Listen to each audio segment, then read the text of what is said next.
this is an iHeart podcast. Guaranteed human.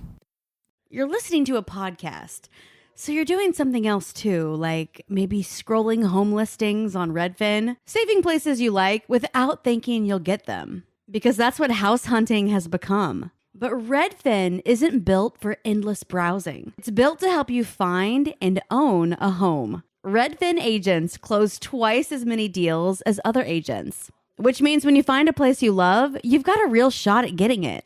Redfin helps turn saved listings into real addresses. Get started at redfin.com. Own the dream.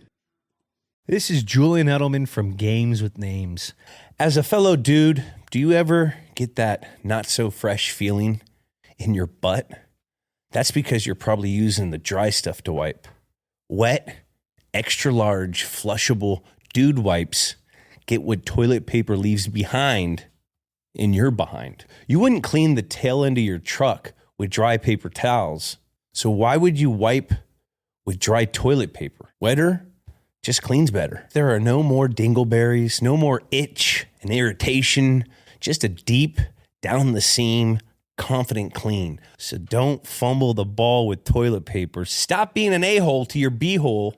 Drop the toilet paper. Available on Amazon and major retailers nationwide. Dude Wipes, best clean, pants down. Support for the show comes from Public, the investing platform for those who take it seriously. On Public, you can build a multi-asset portfolio of stocks, bonds, options, crypto, and now generated assets, which allow you to turn any idea into an investable index with AI. It all starts with your prompt. From renewable energy companies with high free cash flow to semiconductor suppliers growing revenue over 20% year over year, you can literally type any prompt and put the AI to work. It screens thousands of stocks, builds a one-of-a-kind index, and lets you backtest it against the S&P 500. Then you can invest in a few clicks. Generated assets are like ETFs with infinite possibilities, completely customizable and based on your thesis, not someone else's. Go to public.com/podcast and earn an uncapped 1% bonus when you transfer your portfolio. That's public.com/podcast. Paid for by Public Investing. Brokerage services by Open to the Public Investing Inc. Member FINRA and SIPC. Advisory services by Public Advisors LLC, SEC registered advisor. Generated assets is an interactive analysis tool. Output is for informational purposes only and is not an investment recommendation or advice. Complete disclosures available at public.com/disclosures. Hey everybody, Robert Evans here, and I wanted to let you know this is a compilation episode. So every episode of the week that just happened is here in one convenient and with somewhat less ads package for you to listen to in a long stretch if you want. If you've been listening to the episodes every day this week, there's going to be nothing new here for you, but you can make your own decisions. Hello, podcast fans. Today it's me, James, and I'm joined by Kaveh Hoda, who's a doctor in the Bay Area and also host of the House of Pod podcast, which is an excellent podcast for you to add to once you're done listening to this podcast. You can add that to your podcast rotation. But we're talking today about medication abortions and specifically about attempts to ban medication abortions by anti-abortion activists, which have included a recent case at the Supreme Court. So Kaveh, would you maybe like to add anything I'd missed from your introduction? No, that was pretty much all the good stuff. Thank you for having me. This is super fun. I love all your podcasts. I like your work. So thank you for having me. And yeah, the topic is it's super duper important. And it is in the headlines a lot, but at the same time, not enough. You know what I mean? It's like people are talking about it a ton, but I don't know if they're talking about it enough or if the gravity of the situation is really hitting people or if it is, we're just overwhelmed by how much bullshit we've had to deal with in regard to this. And people are kind of feeling a little bit beaten about it and feeling a little bit disheartened. But I am super glad that we're going to discuss it today. Yeah, I think maybe it is bizarre how I think we're dealing with so much bullshit and every day something terrible happens. So I can understand how this kind of came and went in the news cycle. At the same time, it does seem like why the fuck were there not 10 million people out in the streets trying to burn things down? When if you're listening to this and you don't think you know anyone who's used this, it's most likely because someone in your life hasn't shared that with you. Like I can think of more people than I can count on my fingers who I care about very dearly who have used this. Absolutely. Someone posted this once, and I thought it was really actually pretty brilliant. It was like, if you don't know anyone that has, that means they don't trust you enough to tell you, or they think you're a douche. So like, there's a reason, So yeah, it's very common. Right. And so I think maybe to start out with, we should explain like what is a medication abortion and how does it work and why is it so common? Yeah, I'll talk a little bit about that. I think maybe we could touch a little bit on the history of it too, because I think it is kind of interesting to look at it from a bigger perspective.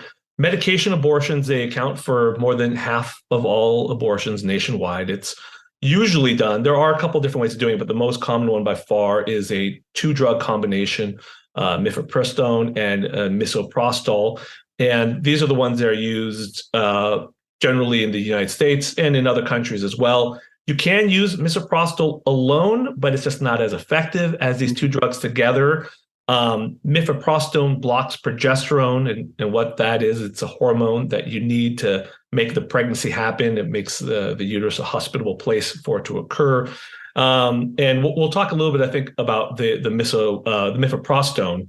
The misoprostol as well, because that's a prostaglandin, and they do a bunch of things in the body. But one of them is to cause contractions of the uterus, and these 2 drugs together. One makes the pregnancy less able to progress, and then the other one expels it. So That's how these 2 medications work. What I think is really interesting about them is a little bit of the backstory to it. So my understanding, now there might be some medical anthropologists or historians who know more about it than me. I'm sure that's the case. But you have to put this all in perspective, because when I grew up, abortions were all invasive, surgical, essentially.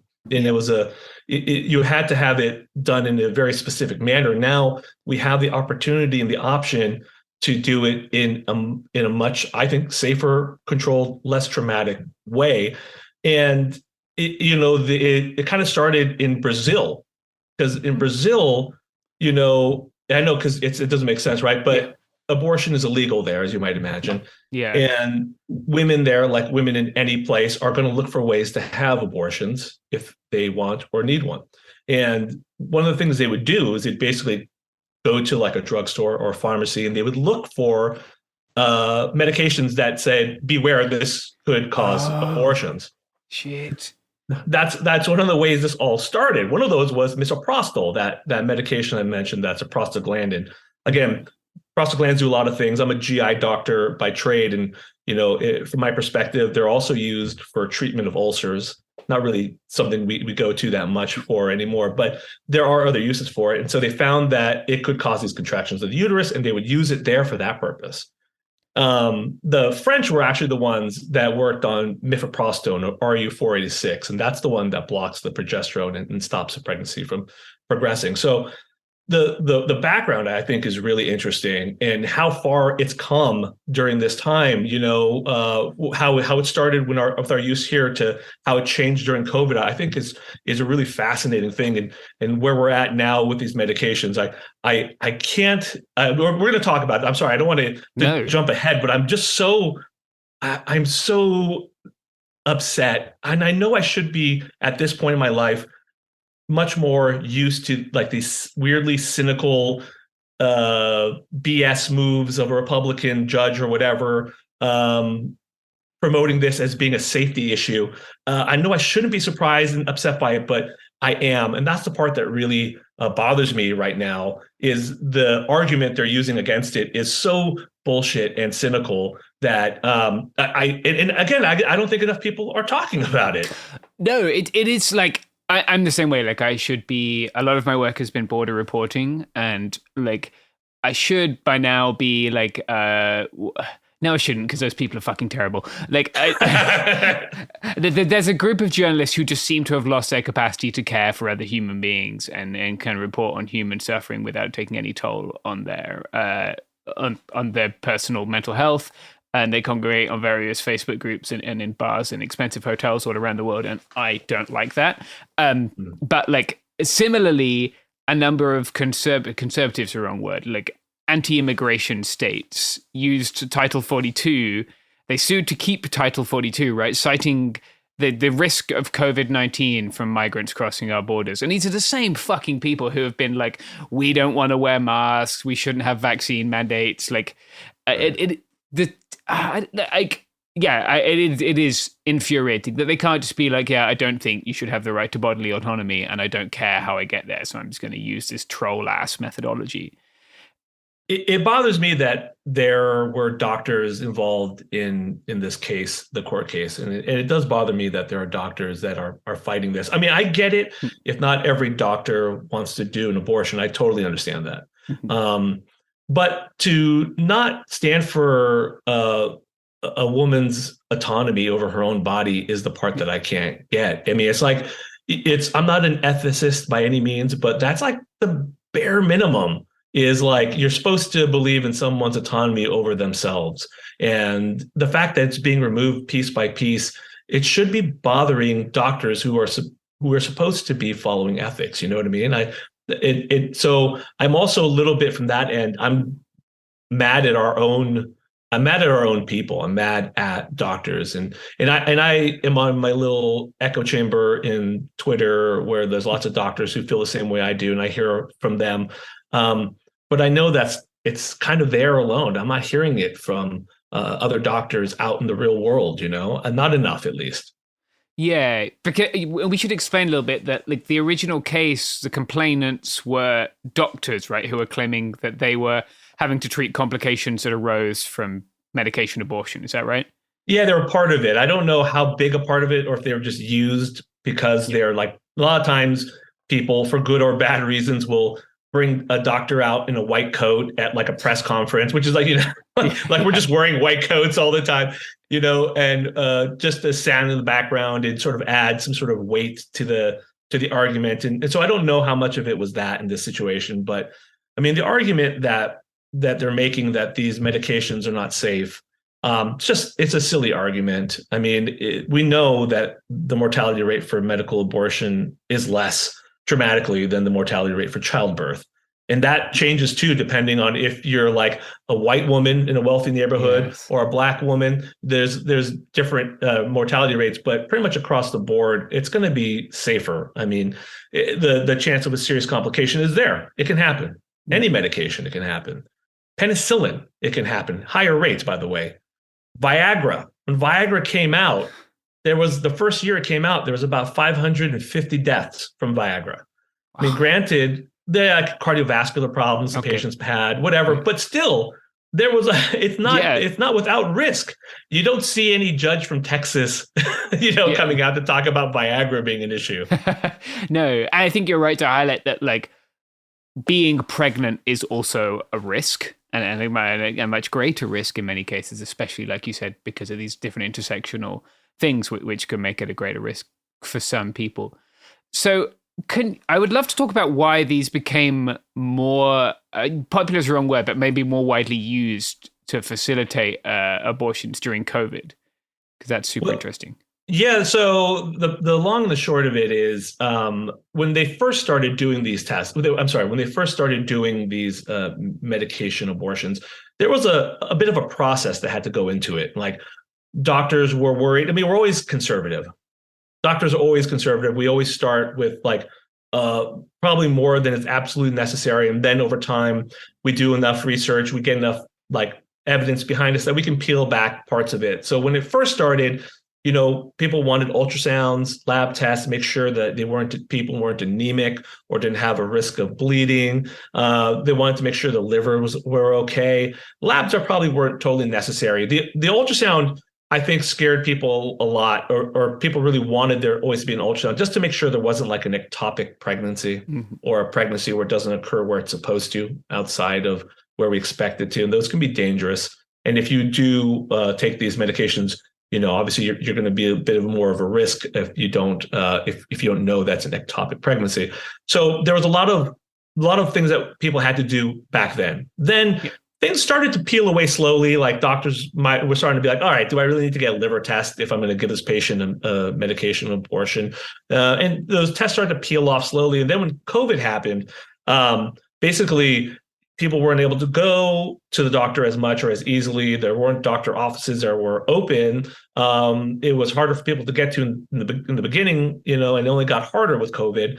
So the ACLU actually sued the FDA, and they actually won. And through that, the women didn't have to come in anymore for these. They could all be done via like teleconference or a video chat, basically.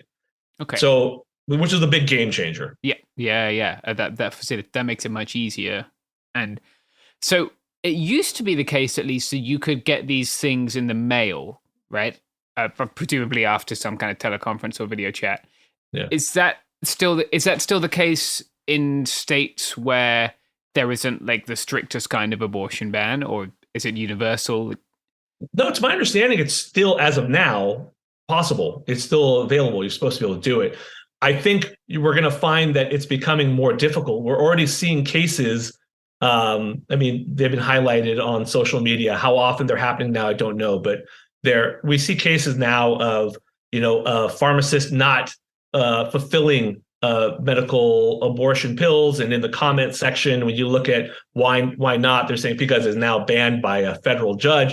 So, it's not true. It was the Supreme Court has okayed it for now. For now, it's still okay and allowed, but there's going to be enough confusion about it.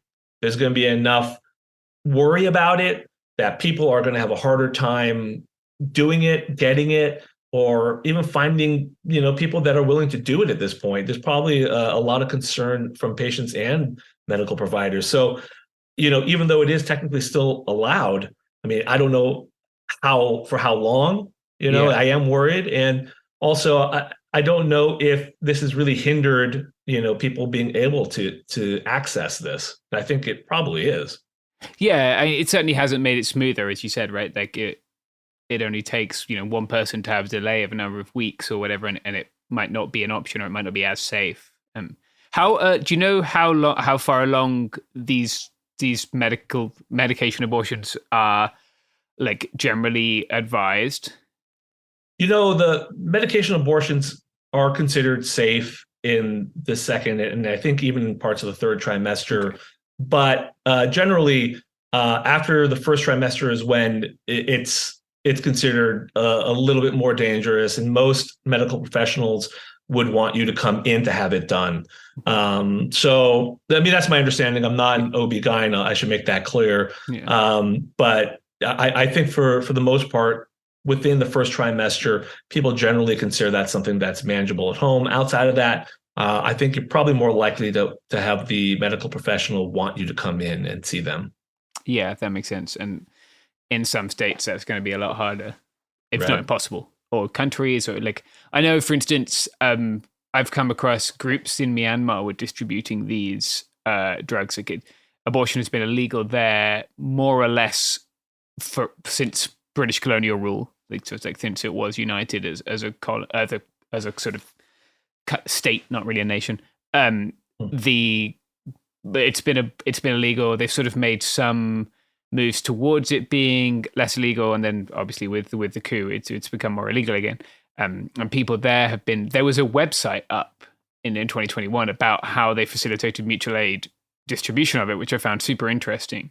And then at some point, they obviously that must have got them some heat, and they took it down. But it's used all over the world in places where people don't have access to care, right? Alongside being used here, where people may or may not have access to care, which is pretty fucked up. Yeah.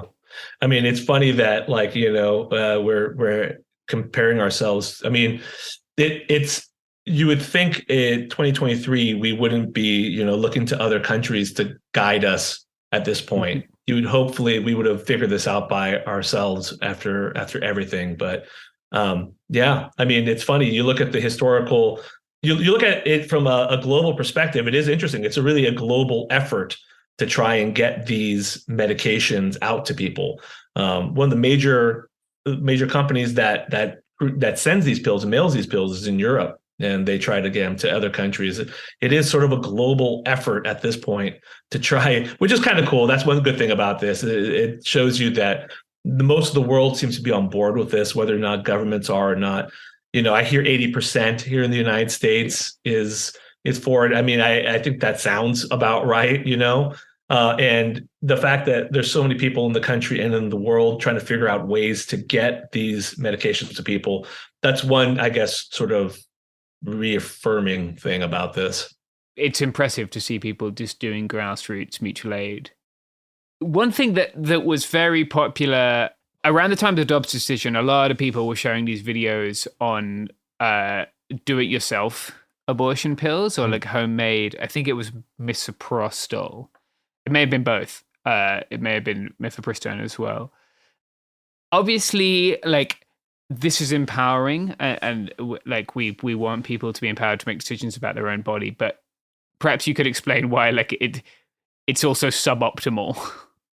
Yeah, it is definitely suboptimal. I mean, I'm not. Every time I say something like that, there's always some corner of the internet that's like, well, you're a shill for big pharma, or you're like part of the medical industry or whatever. And yeah, sure, whatever. But I mean, it's a risk. I mean, these medications, like I said, they're safe, but they're not without risk. There are things that can occur when you have this. There are contraindications to some of these medications. Like there's contraindications to mifepristone, like ectopic pregnancy, like I mentioned, and you can get that worked up to be evaluated, or you can at least have the very basic questionnaire filled out that would help at least give you the hint if it's there. Chronic adrenal failure, porphyria, inherited porphyria. These are things that doctors who do this think about and know, and as part of the process to get these medications, even if it's just a questionnaire that you fill out online. So there are risks. There are bad things that can happen with these medications, as there are with penicillin. Like I mentioned, I've seen people with life-threatening allergies to penicillin. I've seen people with who have liver failure from basic stuff that people take all the time, like Tylenol. So it does make me very nervous, and I like do-it-yourselfers. I like that people are trying to find ways around it, but and I hope we never get to a place where that's absolutely necessary. I hope, but I understand why people are curious about it and why they're looking into it and reading about it. Obviously I'm not going to ever really promote do-it-yourself medicine to that far of a degree. Yeah, like someone, I use insulin every day, right? And people have been making their own insulin. I've seen on the internet for a long time, and I find it super fascinating. Insulin also costs fuck all to produce, like a couple of cents, and it costs hundreds of dollars to buy. Folks can accuse me of being a shill for big pharma, but I have plenty of publications pointing in the other direction. And you and me both, brother. Yeah, look at us. Presented by Pfizer. Two guys just raking in the pharma dough. That's it. Yeah, that's why I'm recording in this shed. Provided by Pfizer. No,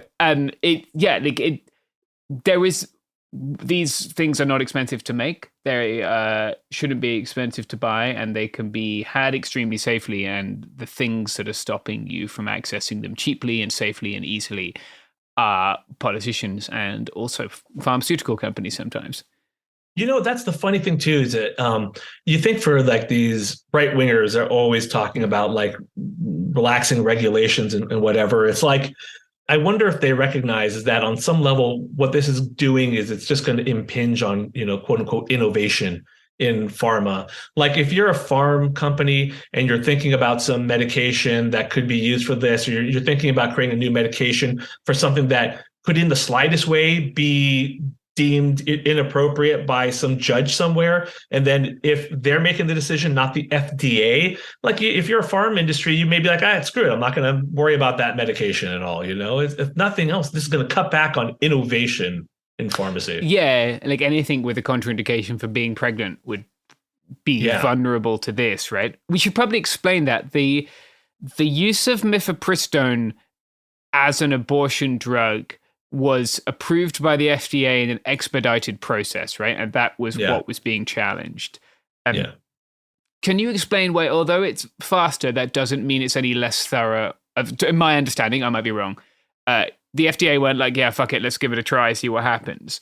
No, I mean, it's a very good question. I mean, we do have safety data behind it. So it again, you're exactly right. This is not done in a vacuum. It's not done haphazardly.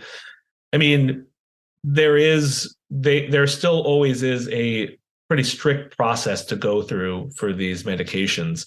It's the same thing that we had to deal with Operation Warp Speed, one of the worst names for a very important medical advancement. So, people are like, how can these things be safe? It's happened so quickly, and it's not really true. I mean, there is years of research behind all these things. There's years of research behind it. There was a study from the New England Journal of Medicine about the safety of these abortion pills. It had been studied worldwide. It had been looked at for a while, because abortion is so common and there are so many done, that it makes it easier to see the results. It makes it easier to see the numbers. Part of the reason we were able to follow COVID so well and get information so quickly was because it was everywhere. And when it's everywhere, it does raise the numbers. It makes it easier to get people enrolled in a study. It makes it easier to make a study happen. So that's kind of what was happening here. This was something that there wasn't a lot of question about. Again, are there risks to the medication? Absolutely. There's risks to every single medication that you get. I mean, I've heard toxicologists say that if Tylenol had to go through the same vetting process that we have medications go through today, that Tylenol wouldn't make the cut.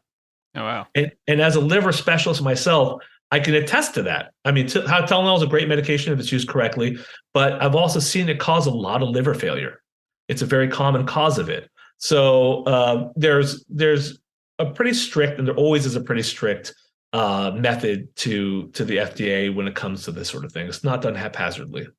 Right. And I think most of the people attacking it are not attacking it from a place of deep concern for the health of people who can get pregnant. It's quite the opposite. It's an attempt to control people's bodies, right? Right. Yeah, they're not. These are the same people that are not concerned about the fact that the mortality rate in like African American women who are pregnant is so much higher. You'll never hear them talk about that. They don't give a damn, unless of course they want to somehow cynically tie this into like racism or something. They'll find a way to twist it in this weird way to be like, yes, you see, misoprostol is racist or something, So Anyway, sorry. No, it's cynical and asinine and pathetic, but sadly, like, it's also the reality. Yeah. I wonder, like, obviously none of us can see the future. And we've talked about how like misoprostol can be used on its own, if I'm not mistaken, right? Yeah. It's not as good. It's not as good if it's used together, but yeah. Do you foresee a world where like that is targeted next? Yeah, I mean, if they're really serious about that, they're going to try. I mean, I think at the end of the day, we can keep zealots out of the Supreme Court somehow. We get a while before we get another crack at that. Yeah. Then I think we should be okay because, I mean, it's a bad argument. The argument doesn't really hold up. I mean, some judge interpreting the medical data with or without the help of some quasi-scientific group of like pro-life doctors, it's just not going to hold up to what the FDA has done and has to go through. So I don't know. I want to say, I really want to say I don't think it's going to be an issue, but I can't guarantee it because the fact that this is such a relatively safe drug and it's been called into question. I mean, it's pretty brazen, I think, that they're doing this. And will they do it again with other medications? Yeah, probably. Will it win though? I hope not. But yeah, I think this is setting. They're setting basically a roadmap for this to be done again and again for medications they don't like. Yeah, and those are all going. The medications they don't like are all going to affect a certain group of people, right? Like that's right. That seems to be the sort of target group. For, like you said, a very small percentage of the population who are just on their culture war bullshit and don't really care how this affects thousands of people's lives. Obviously, like, folks are also facing, like, they can't access gender affirming care in lots of places, right? This is the other massive area of healthcare that that Republicans seem to be very willing to ignore and some Democrats ignore the evidence on it and just attack people for culture war reasons. And I know that one thing folks do there is organize mutual aid networks to help people access medications that they need for their gender affirming care. With medications like this, is it like you said, there are lots of contraindications and it's not always safe. Like, are these things that people will be inclined and get to be like, oh shit, maybe I should stock up. Maybe I should load my medicine cabinet. And maybe we could discuss that, like you said, that there are risks that come alongside that. Yeah, I mean, I certainly would understand if I was in a position where I thought my bodily autonomy could be going away anytime soon. I think I could see why someone would stock up on it. I mean, I don't know enough about the medication to tell you about its shelf life. I know that does require some special handling, so I don't know if it's the kind of thing you can keep for long periods of time. But if that part of it was worked out, I certainly don't see. I mean, I could see why you'd want it. Again, it comes down to the do-it-yourself nature of it. Now, the beauty of this is what we've seen with these medications is when we did the COVID, we took it when COVID happened and we kind of took it out of the doctor's hands and made it more directly to the patient. Actually, the outcomes weren't much different. So that seems to be a very reaffirming thing. But I still would like for there to be medical involvement in this. I would like doctors to be involved in this, Yeah. Perhaps we are progressing towards a place where technology can help with some of that and take away the liability from doctors in places where they could face a long time in jail. Yeah, I mean that's the other thing. It's going to be interesting to see how this pans out, from doctors in the future. If there's going to be people still willing to learn these skills, because not every abortion can be done, medically. Still going to be a need for the more older fashioned forms of abortion. That's still going to need to be done. So. I'm hoping that people are still going to be willing to learn from this. And if anything, I'm actually hoping that young medical students are more interested to learn from it. So we'll see how it goes. When COVID first started, there was a huge burst of people interested in medical school and going into infectious disease. But then, over time, and in the ER for that matter too, they saw the need for it. They saw the call to arms, and it took 3 years of seeing what kind of bullshit ID doctors and ER doctors had to deal with before those medical school numbers dropped way off and people interested in those fields. In fact, ER for people trying to go into ER, they have to go through this whole match process, which is a big deal. It's a stressful thing where you try to get into the best place you can. And ER has always been a pretty sought after field. It's not the most competitive, but there is a good amount of competition to get into the good places. And this was the first year I remember where there was a ton of unfilled spots at good institutions too. So how I do worry, will this be the same sort of thing? Will there be an uptick of people interested in women's healthcare and providing that vital need? I think there probably will be, but will it be sustained? I don't know. Will they just give up after seeing how much bullshit is thrown their way?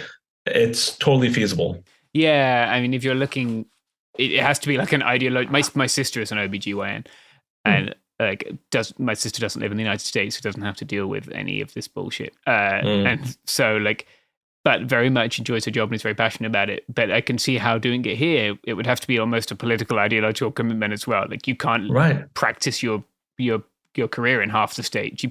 I don't even know if you can go to medical school in states where it's banned and that's a really interesting question. I wonder if it'll affect the medical training in medical school. Yeah. In places where it becomes banned. That's really interesting and scary now that I think about it. It's going to be available for people. There's always going to be organizations fighting to do this and to get it out there. But how hard it's going to be to find a provider to help you with this, that in the future, I'm hoping does not become a problem. Right. Yeah, I did. All these little sort of. It's really important, I guess, like so that folks do whatever they can to preserve these rights, because generally, like, the state doesn't give back power that it's able to take from people, and this could mean a lot of like this. And I'm not like trying to conflate fucking having to have a vaccine to breathe on someone and like, you know, like that is not really an attack on your body autonomy. Like you're attacking someone else's bodily autonomy if you want to give them an infectious disease. Right. But when it takes away things like this, they, you know, like that has other consequences. Even if you're not a person who can get pregnant and you don't think you're ever going to be getting someone pregnant, like this should matter to you because your autonomy should matter to you. And it seems to matter to most of the people in the country. So, I mean, that's the part of this I don't understand. I mean, I guess it's all ideologically driven, but because it doesn't seem like a winning proposition if you're a politician to do something this unpopular. But I don't know much about politics, I suppose. Yeah, I mean, what is popular and what wins elections in the United States can be vastly disparate things, as we've seen, given the system which is deliberately organized to like befuddle the results of a popular vote. Kaveh, I wonder, like, if there's anything else you want to discuss around this issue of abortion and bodily autonomy. Obviously, it's going to be one that plays out massively in 2024, but I want to make it clear. I mean, this should be pretty evident, my stance on it, but I do believe abortion is essential and evidence-based healthcare. It's in that evidence-based part of it, I think, is important to reiterate because we do have data on it. We do have data that it is safe. We do have data that it's safer than some of the other options. And if it's removed as an option, we are not only taking away, you know, a woman's right to autonomy over her own body, but we're putting them at more health risks potentially for it. And you know, I'm not an ER doctor, I'm not an OB-GYN, but I can guarantee that they're going to have to deal with a lot more problems because of this if that happens. They're going to be dealing with a lot more complications and difficulties because of it. Yeah, there's one thing I wanted to hit that I totally forgot about. I don't want to phrase this in terms of like people wanting to end a pregnancy have any more or less right to do so than people needing to end a pregnancy, because everyone should have the right to choose what happens to their body equally. Yeah. But I believe I'm right in thinking that many of these drugs are relied upon by people who have miscarried or have a pregnancy that isn't compatible with life, right? And yeah.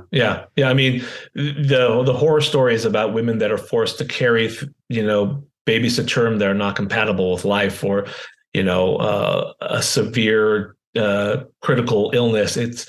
Those are horrifying. Yeah. And these are medications that can be done again at home. For some patients, it can be done at home, which is, you know, not great. You know, it's still not going to be maybe a fun process, but it'll be a much better process for them, much less traumatic, I would hope, you know, than having to have it done later on in a hospital in a much more clinical, cold setting. And we try to make these things as good as possible. Our nurses are amazing, and our doctors who do this are compassionate. But you know, if someone could do something safely at home, you know, and it can be done safely, I don't see why not.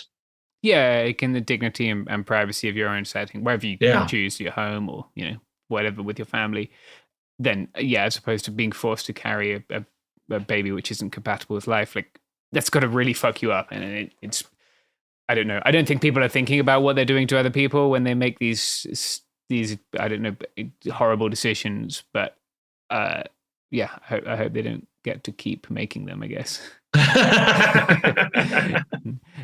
We can all interpret that however we want. Are there any organizations that you'd suggest folks follow, get involved with? Like, are there groups that are helping to facilitate access to care, either where it's difficult or just trying to campaign to keep it legal? You know, I know there's been a lot of criticisms in the past towards this organization from all sides, but, you know, I've known a lot of people who work for Planned Parenthood, and I still think they do good work, you know. They're not perfect by any means, and they have valid criticisms from a couple different angles, but still, the people I know that are working there are doing their best and are really want to help. And then there are international organizations still that are involved in the abortion, making the abortion pill accessible. And there's a lot of different ways to get to that. I don't have one in particular that I would recommend, but the one that I have worked with, the people that I've met and seen and talked to and have learned so much from, a lot of those people are from Planned Parenthood. Okay. Yeah. And like you said, they have been criticized, but they've also stepped up to meet like what is a pretty terrible situation. They're building more clinics on the borders of states where you don't have the right to terminate your pregnancy so that people can travel. And it's pretty fucked up that that's what we're doing now. Like we have the underground railroad for abortion kind of thing. But I mean, it takes a big organization to deal with the organization that is the state, or the state of Texas or whatever. So they've done really well. Is there anything like you'd like to plug, or you'd like to tell people where they can find you? So I'm available on Twitter at the House of Pod if you do Twitter, and you can listen to our podcast, The House of Pod. It's pretty much everywhere you find your podcast, and guests range from like world expert physicians to like Garrison Davis. So like, and I'm you're sure contrasting those two things. They're an expert in their own way. And I'm sure we'll get you on soon enough, whether you like it or not. And so we get a lot of different guests. The range is pretty wide, and we talk about medical related health topics and try to do it in a relatively informal way. So I think it's relatively fun. It's been really educational for me. I'm really enjoying doing it, and I get to meet cool people like you. So it's a good show, I think, but I'm biased because it's my show. No, I enjoy it. People should listen. Thank you. Thank you very much. Thanks a lot, mate.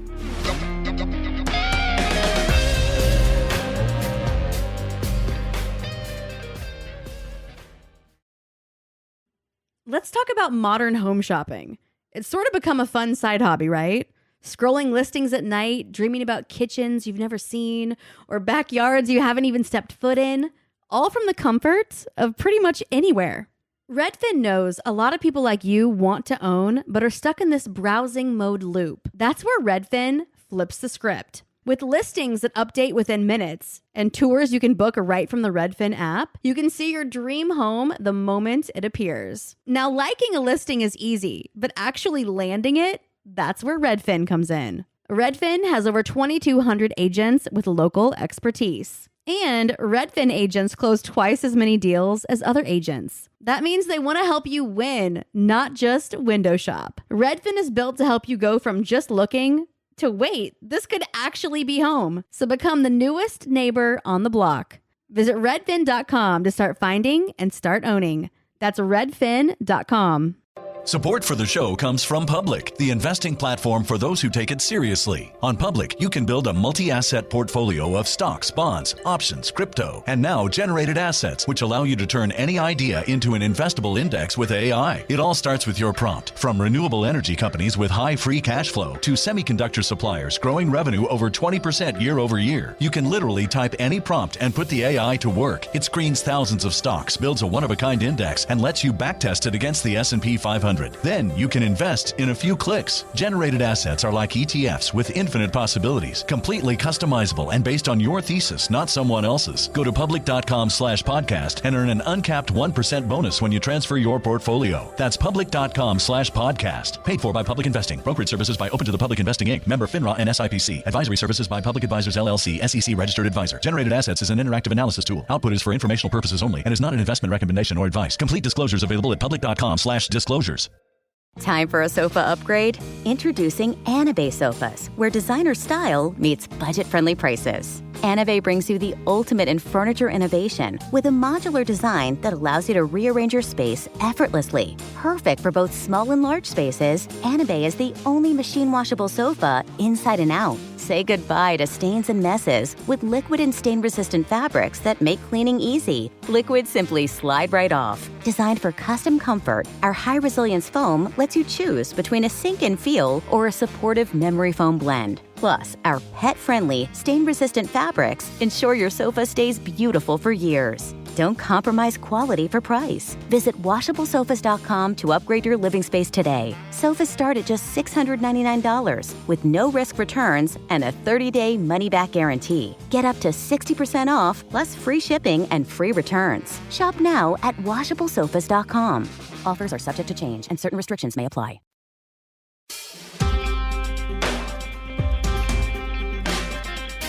Hey, everybody, this is Robert Evans. Welcome to It Could Happen Here, a podcast about things falling apart and occasionally about how to stop things from falling apart. Today, we're doing one of those latter episodes. I'm happy to say we've actually got kind of something that's overall uplifting to talk about. If you are someone who pays much attention to the right wing, and particularly to the current right wing campaign against LGBT and most particularly transgender people, you are aware of a guy named Matt Walsh. He is you might call him a pundit at the Daily Wire, who has taken it upon himself to become kind of the one of the central figures in the present campaign against trans people, to limit their rights to transition, to push laws that criminalize their existing in public spaces. He's a real piece of shit, one of the worst people in the country presently. And like all terrible people, he has been going around in a series of speeches invited generally by local student body Republican organizations at universities. It's not the only people who invite him to speak, but that's what we're talking about today. Oliver Wyline is a local community activist who showed up at one of these events and who recorded what was happening, the reaction to Matt Walsh being invited to speak at a college in Iowa City.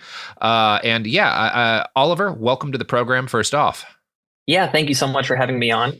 And I just kind of wanted you to start with how did you become aware of what was happening and decide, to show up and do what you did? Because I became aware of you just reading your thread, which was a mix of, Twitter posts on what was happening and some videos of what had been happening on the ground.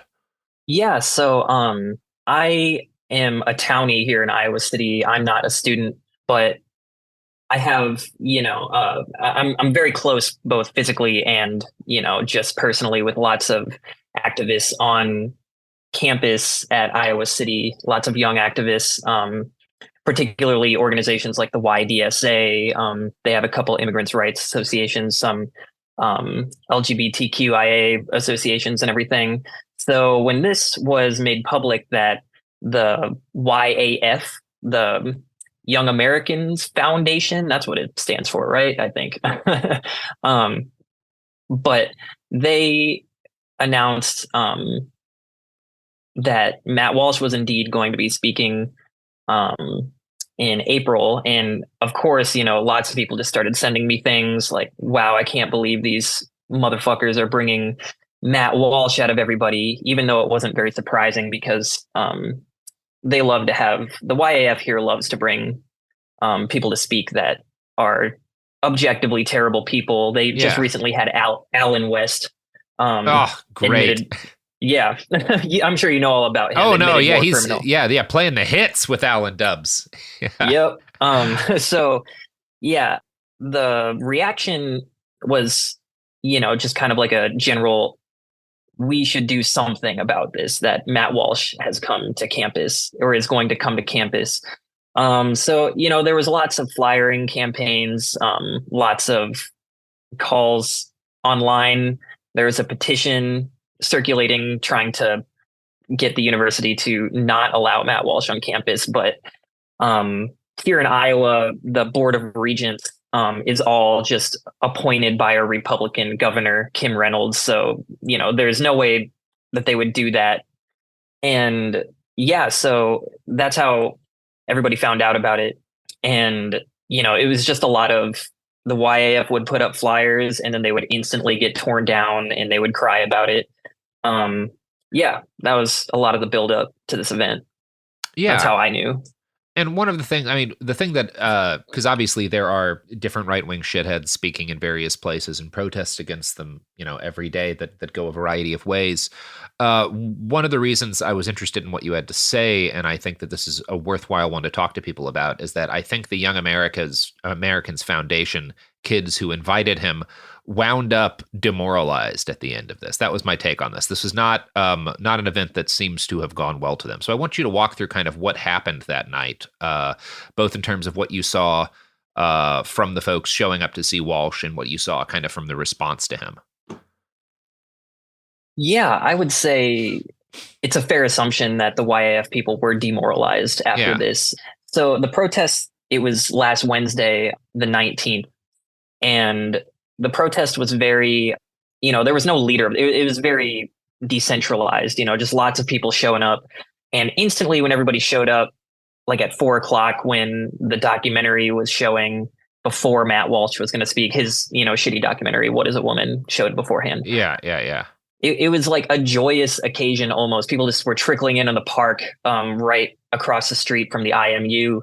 And more people, just hundreds of people came, not just students, but like people from Iowa City and Cedar Rapids and, just Eastern Iowa in general that were just like, we do not, we're feeling really bad that this absolute fucking shithead is in our state right now. The air smells bad. So we got, Yeah. So it was very joyous. And then people were like, okay, the documentary is about to get out. And the way this event was set up was the documentary was being shown in a theater that's in the IMU, the Memorial Union, just a student hangout spot, basically.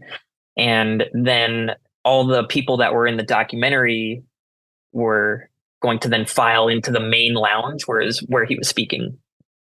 And so when the documentary got let out, all of the activists, or just the people that came to protest him, were just like, all right, we're going inside. We're not gonna, just stand out here. We're going to make sure that they know every second that this is bullshit, that you came to see this guy speak. And especially in Iowa City, this isn't going to fly, without some type of resistance. So everybody that lined up for the Matt Walsh speaking event and who came out of the theater after watching his documentary had to wait in line and be screamed at by protesters for like an hour at least. And it was so funny, just these people, like they started out at first, for a few minutes being like, haha, look at all these triggered libs. But then after like 20 minutes, they were just kind of like 1,000-yard staring, Yeah, that's really interesting to me, because obviously, like, one of the, particularly with the younger right? I think there is sort of a dividing line both in my head and in physical behavior between kind of like older and maybe even less radical Republicans who are really tied to this idea of the silent majority and get a degree of emotional comfort from the idea that most people do think like them. They just don't want to talk about it. And then there's sort of not an entirely separate, but certainly much more common attitude among the younger right-wing activists, people who were raised online in places like 4chan, about where a lot of their focus is on the joy of triggering the left, which they see as like controlling the culture to a large degree. And so it's interesting to me, that's something that these people like to talk about a lot. They like to at least portray themselves as sort of above caring, but very few people are capable of like just being screamed at by a crowd of people and not feeling shitty after a while. That makes a lot of sense to me. Yeah, I mean, it was definitely breaking through to a lot of them, I could tell. Yeah. And I even heard some conversations amongst them, like very taken aback and like in shock, like voice shaking when talking about it, just like, why are they doing this? I mean, like putting two and two together, like it was very fascinating to eavesdrop on these conversations.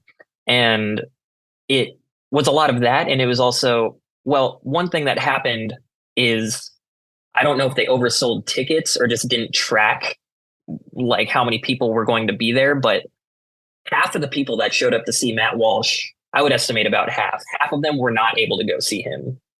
they were told they were keeping track of how many people were going into the main lounge. And then just randomly, they were just like, all right, that's it. You know, the cops there and the staff and Matt Walsh's private security, which I will say there was more private security, or there was more security there in general than when Mike Pence spoke at the exact same place.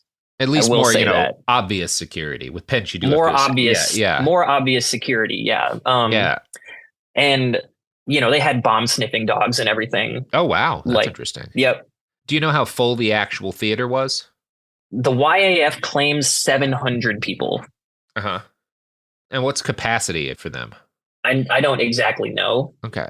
but they said that 700 people were able to see Matt Walsh. And then, so I would say more people came to see Matt Walsh, like maybe Yeah. 1,000 or something. That's another number that the YAF threw out there. Yeah. But I would say there was at least an equal amount of protesters there at its peak too. Yeah. And I will also say that there were people keeping track of the cars leaving when they were able to leave. And there was a considerable amount of out-of-state plates and out-of-county plates. People traveled pretty far to see Matt Walsh speak. And there were people that showed up that, you know, the right-wing weirdos that I know Uh-huh. that live in Des Moines, which is like 2 hours away, and even some in Omaha that came that I recognize personally. So yeah, people came pretty far for this. And a bunch of those people that came pretty far were not able to see Matt Walsh speak, and they were extremely pissed. And so I was watching a lot of these people yell at staff and trying to bargain with police officers, like, come on, we drove, like, let us in and everything. The cops were just not having it. And so the mood turned pretty angry at that point, I would say. I'm interested in sort of, are you aware kind of like who was organizing the counter response and how that was, people were like informed that there was going to be something? Because, you know, it's not usually a simple matter to get that many folks to show up, around 1,000 for a counter protest. Yeah, I think mainly there were multiple student orgs. I think I named them a little bit earlier that, you know, there was the graduates union, COGS union, the graduate students union. They put out a statement inviting, you know, not only their members to come, but everybody to come. They do a lot of good work around the university. The YDSA, the Young Democratic Socialists of America, they have a chapter here, and they were organizing. They did heavy flyering campaigns around town, not just campus, but around Iowa City itself. And on top of that, I would say just sharing flyers and word of mouth, like on the internet too. People know that Matt Walsh is kind of public enemy number one when it comes to the LGBTQ community, specifically the trans community. So I think a lot of people were just extremely pissed that he was here in this town in Iowa City. People call Iowa City a gayer town than San Francisco. People have referred to Iowa City as that. I don't know if I believe it. It's a high bar. It is. San Francisco is a very gay town. Yeah. Well, Iowa City, people call it Little San Francisco for that reason. That's sweet. I don't think I've actually been to Iowa City. Yeah. I mean, it is definitely the place in Iowa where it is, you know, Eastern Iowa, it's considered the lib part of Iowa, but specifically Iowa City, people call it the People's Republic of Iowa City, because like the right wingers think it's so left wing here, but in reality, our city council is run by like Pete Buttigieg supporters, but you know, to them, that's communism. Yeah. So I think just the spirit of Iowa City in general, like everybody was just pissed that this guy was coming to town, and everybody found out one way or another. And yeah, people showed up and showed out for sure. When it comes to like kind of confrontations and stuff, how would you describe sort of the general mood towards that sort of behavior outside? Like, was this the kind of thing where there action sort of taken beyond like the yelling, or was it kind of like mostly focused on demoralization and providing kind of a visual show of how much resistance there is to Walsh and his ideas? Well, after a lot of them were denied entry, I think a lot of them were extremely pissed off. And at that point, I saw a bunch of not a bunch, I would say a handful of almost scuffles breaking out. The couple I saw were definitely the fault and instigated by Matt Walsh attendees, because they probably drove really far and weren't able to get in, and now you got all these people with trans flags screaming at you and calling you a Nazi and a fascist, and that you're a piece of shit, and so, but there was a lot of people and a lot of cops that were really, really, really wanting to make sure that didn't happen. So after these people weren't allowed in, they were being escorted towards the back entrance where they came in. And so they all went back towards the back entrance. And that is when somebody or some people, I didn't see it, I only heard it, dumped thousands and thousands of marbles by that exit. Yeah, that was my favorite thing that I saw in your thread. Yeah. So then the cops were like, well, shit, sorry, guys, you can't come this way. So you have to go back through the gauntlet of screaming protesters to get out. I love that. Yeah. Area denial, area denial, and also kind of rerouting them from an area that's going to force them to confront the least pleasant aspect of it. Yeah, that's very smart. Exactly. And then even after that, lots of people were going to, like, the way the IMU is set up, there's a park by it, and there's also a parking garage right across the street from it. And there's a one-way out of the parking garage. So there's one way out if you parked in the parking garage. And towards the end of his talk, and when everybody was filing out of the Matt Walsh event, protesters had completely taken over that street. So there was no way any of these people were getting out. They just kind of like came out in a giant like horde of people.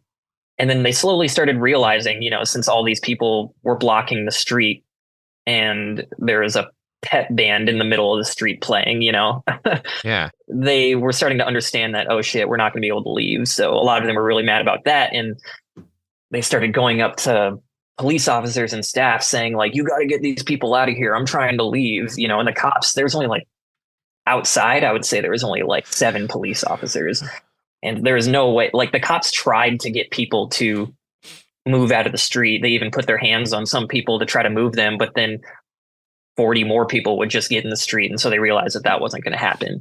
So after going through a gauntlet of protesters and stepping over marbles, these people are then also not able to leave the event when they want to. And I would say the road was blocked probably for like an hour 15 minutes until the police were finally able to kind of like wedge a way out for these people. And that's when one confrontation that I know happened, where one of the Matt Walsh attendees started shining a strobe light in people's faces, and someone put a sign in front of it to stop them from doing that. And then that person grabbed the other person, and there was kind of a fight that happened. But that was the only physical confrontation that I saw the entire night, besides cops putting their hands on protesters, trying to get them out of the street at one point. So what would you say were kind of the main takeaways from this for people? This is going to continue to be a thing if folks are looking at participating in or organizing responses to events like this in the future. What were your kind of big takeaways?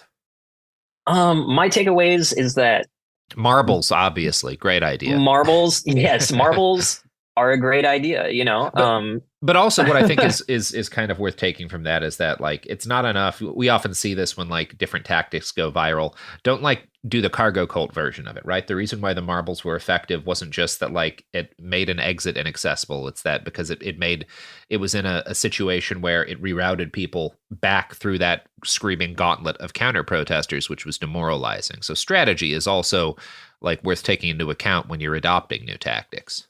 Yeah, certainly. And from how it seemed to me is that was intentional, that it was meant to block that exit. So they had to go back through the screaming people to get out. Yeah, definitely. Marbles are funny, but it was deployed in such a way where it was even more funny. Yeah. And effective. A takeaway that I had was that, there's always going to be risk with this type of thing, risk of anything really, physical harm, emotional harm, people getting in trouble at school or something. But I think these kids And a lot of these attendees went there expecting to own the libs and then walked away really demoralized, And so I think it was definitely worth it to put our bodies on the line and everything, and put ourselves on the line to just send that message, and also make it clear that other people can do this too. And Matt Walsh speaks, just make it miserable. You don't even necessarily have to prevent him from speaking, even though that would be pretty cool. But even though he did speak, like, no one's talking about that. No one's talking about what he said. People are talking about how all the Matt Walsh people got stranded, and how there were marbles that blocked their exit, and how the pep band came and played to a cadence of "fuck Matt Walsh." Yeah. Yeah. All right. Well, is there anything else you want to talk about before we roll out? I'd say that about does it for me, unless you have any more questions about specifics of the night. No, thank you for coming on, Oliver. Is there any sort of plugs you've got for anything you want to direct listeners towards before we end?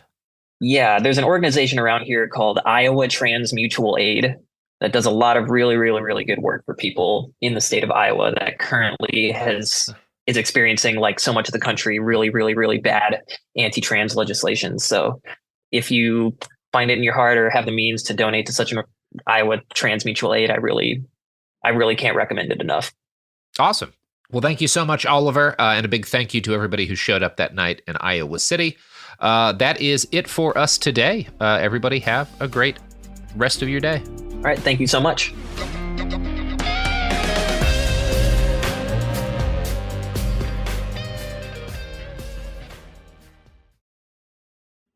Let's talk about modern home shopping. It's sort of become a fun side hobby, right? Scrolling listings at night, dreaming about kitchens you've never seen, or backyards you haven't even stepped foot in, all from the comfort of pretty much anywhere. Redfin knows a lot of people like you want to own, but are stuck in this browsing mode loop. That's where Redfin flips the script. With listings that update within minutes and tours you can book right from the Redfin app, you can see your dream home the moment it appears. Now, liking a listing is easy, but actually landing it, that's where Redfin comes in. Redfin has over 2,200 agents with local expertise. And Redfin agents close twice as many deals as other agents. That means they want to help you win, not just window shop. Redfin is built to help you go from just looking to wait, this could actually be home. So become the newest neighbor on the block. Visit redfin.com to start finding and start owning. That's redfin.com. Support for the show comes from Public, the investing platform for those who take it seriously. On Public, you can build a multi-asset portfolio of stocks, bonds, options, crypto, and now generated assets, which allow you to turn any idea into an investable index with AI. It all starts with your prompt. From renewable energy companies with high free cash flow to semiconductor suppliers growing revenue over 20% year over year, you can literally type any prompt and put the AI to work. It screens thousands of stocks, builds a one-of-a-kind index, and lets you backtest it against the S&P 500. Then you can invest in a few clicks. Generated assets are like ETFs with infinite possibilities, completely customizable and based on your thesis, not someone else's. Go to public.com/podcast and earn an uncapped 1% bonus when you transfer your portfolio. That's public.com/podcast. Paid for by Public Investing. Brokerage services by Open to the Public Investing Inc. Member FINRA and SIPC. Advisory services by Public Advisors LLC, SEC registered advisor. Generated assets is an interactive analysis tool. Output is for informational purposes only and is not an investment recommendation or advice. Complete disclosures available at public.com/disclosures.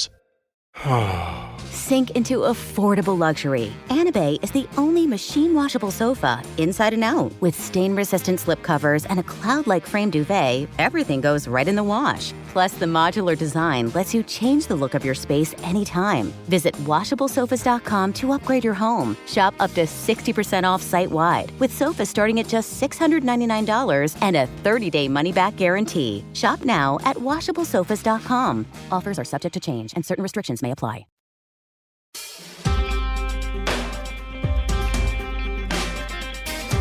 Welcome to It Could Happen Here, a podcast about the trans genocide because it keeps happening, and so we keep having to do episodes about it because it just gets worse. I'm Mia Wong. With me is James. Hi, Mia. Yeah, I'm excited to hear more about what people are doing to trans people in different parts of this country. Yeah, the answer is not good. No, not nice things.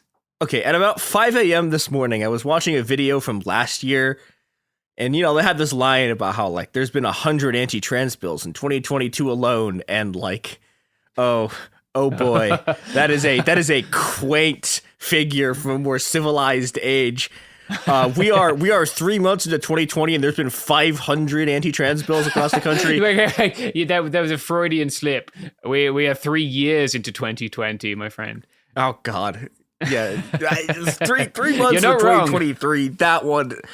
Which I guess it won't work out like this, but technically speaking, if this pace continues, we're on track for what? Yeah, we're on track for, I think, 2,000 this year, which would be great. Ace. Yeah, it's good. We'll be rebooting Manzanar by November. Now, most of these bills, as we've talked about before, are going to fail, but a lot of them haven't. And the other sort of aspect of this that I think has been less reported on, but is also extremely important, is that okay, so if you want to do anti-trans bullshit, you have like 3 options, basically. You try to get a bill through the legislature, you have the governor doing a mandate or something, and then you have the attorney general doing some bullshit. And our first story from the front lines of the worst shit that's happening is from Missouri, where Missouri's attorney general, Andrew Bailey, has issued a, quote, emergency rule that claims that because gender-affirming care is, quote, experimental, it's already banned by state law, which is nonsense. But it gets worse. I don't know if it's worth like addressing this shit head on because it's so clearly bullshit, but like we have more than a century of people receiving gender-affirming care and transitioning. It's like people television is more experimental than gender-affirming care. Yeah, like this stuff, like airplanes are more experimental. Like this stuff predates the Nazis. Like it's old, right? Yeah, like, it definitely predates passenger flight. Yeah, like so. Okay, I mean this is like a standard turf argument, though, is that it's like, oh, it's experimental. It's like no, it's not. But, okay, so these rules are, oh boy. Okay, here's from I think it was St. Louis. Yeah, the city government of St. Louis put out a thing about it that was basically like, this is bullshit. They said, quote, the Attorney General's emergency regulations institute extreme restrictions that require 1, medically documented gender dysphoria for 3 years, 2, at least 15 consecutive therapy sessions over 18 months, and 3, that all mental health conditions are treated and resolved prior to gaining access to gender-affirming care. There's also this section that is... I'm just going to read it. I don't have any words. I don't have any analysis for this. So it's saying, like, you can't have care that, quote, fails with respect to a patient who is a minor to ensure that the patient has received a comprehensive screening at least annually for social media addiction or compulsion and has not for at least 6 months prior to beginning of any intervention suffered from social media addiction or compulsion. So... Wow. Yeah, now, so the good news is that this rule was supposed to go into effect, like, before this episode was recorded. It was there instantly. There were a bunch of lawsuits. It's been blocked by a judge until May 15th. Yay. So hopefully the judge will be like, this is obviously illegal, not holding out hope for that. This is probably the worst law in the books anywhere in the country right now. Maybe, well, I'll show you the other really bad one, and we'll see. But, okay, so the notable thing about this law is that this is not just a ban for minors, this is for everyone.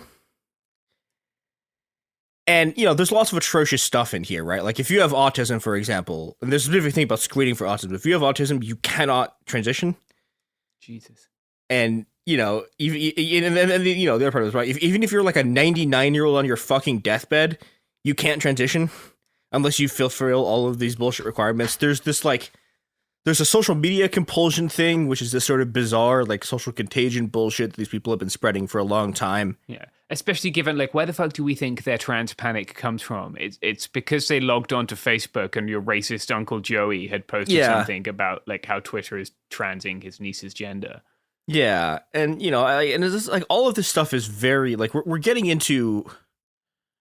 We're getting into the part of this where it's just sort of, like, they're, like, copying and pasting turf rants into, like, laws. Yeah. The mental health care thing is, like, just... awful. You know, for example, if you have depression, one of the reasons you might have depression if you're trans is because you have dysphoria. Yeah. So you're caught in this loop where if you try to get care for the depression, you can't get like treatment for the dysphoria. But if you get treatment for the dysphoria, you can't get it for the depressions. Right. Yeah, you're totally alienated from getting care. And like, I'm sure living in a fucking state which is trying with surgical precision to force you to pick which way you want to be suffering. It's not like great for your mental health to be like being a trans person in Missouri would be pretty hard given that the state is using all its powers to stop you getting any form of care. And, you know, I mean, everything that's about this is like the therapy requirement, the 15 therapy things over 18 months is just effectively a ban. Because, you know, do you know how fucking hard it is to get an appointment with a gender therapist? Like, it is so, like, we are talking about something where there are optimistically dozens of these people for an entire state. It is fucked. It is so bad. Even in states where it's legal, right? This is sort of the grim joke of like the anti-trans canard, like it's too easy for kids to get gender affirming care and they're giving out hormones like candy. It's like, no, it's really, even in states where it's legal to get gender affirming care, it's hard as fuck, takes forever, and is expensive. And, you know, given how few therapists there are and how hard it is to clear those requirements, the Missouri rule is just effectively a ban on gender affirming care for everyone.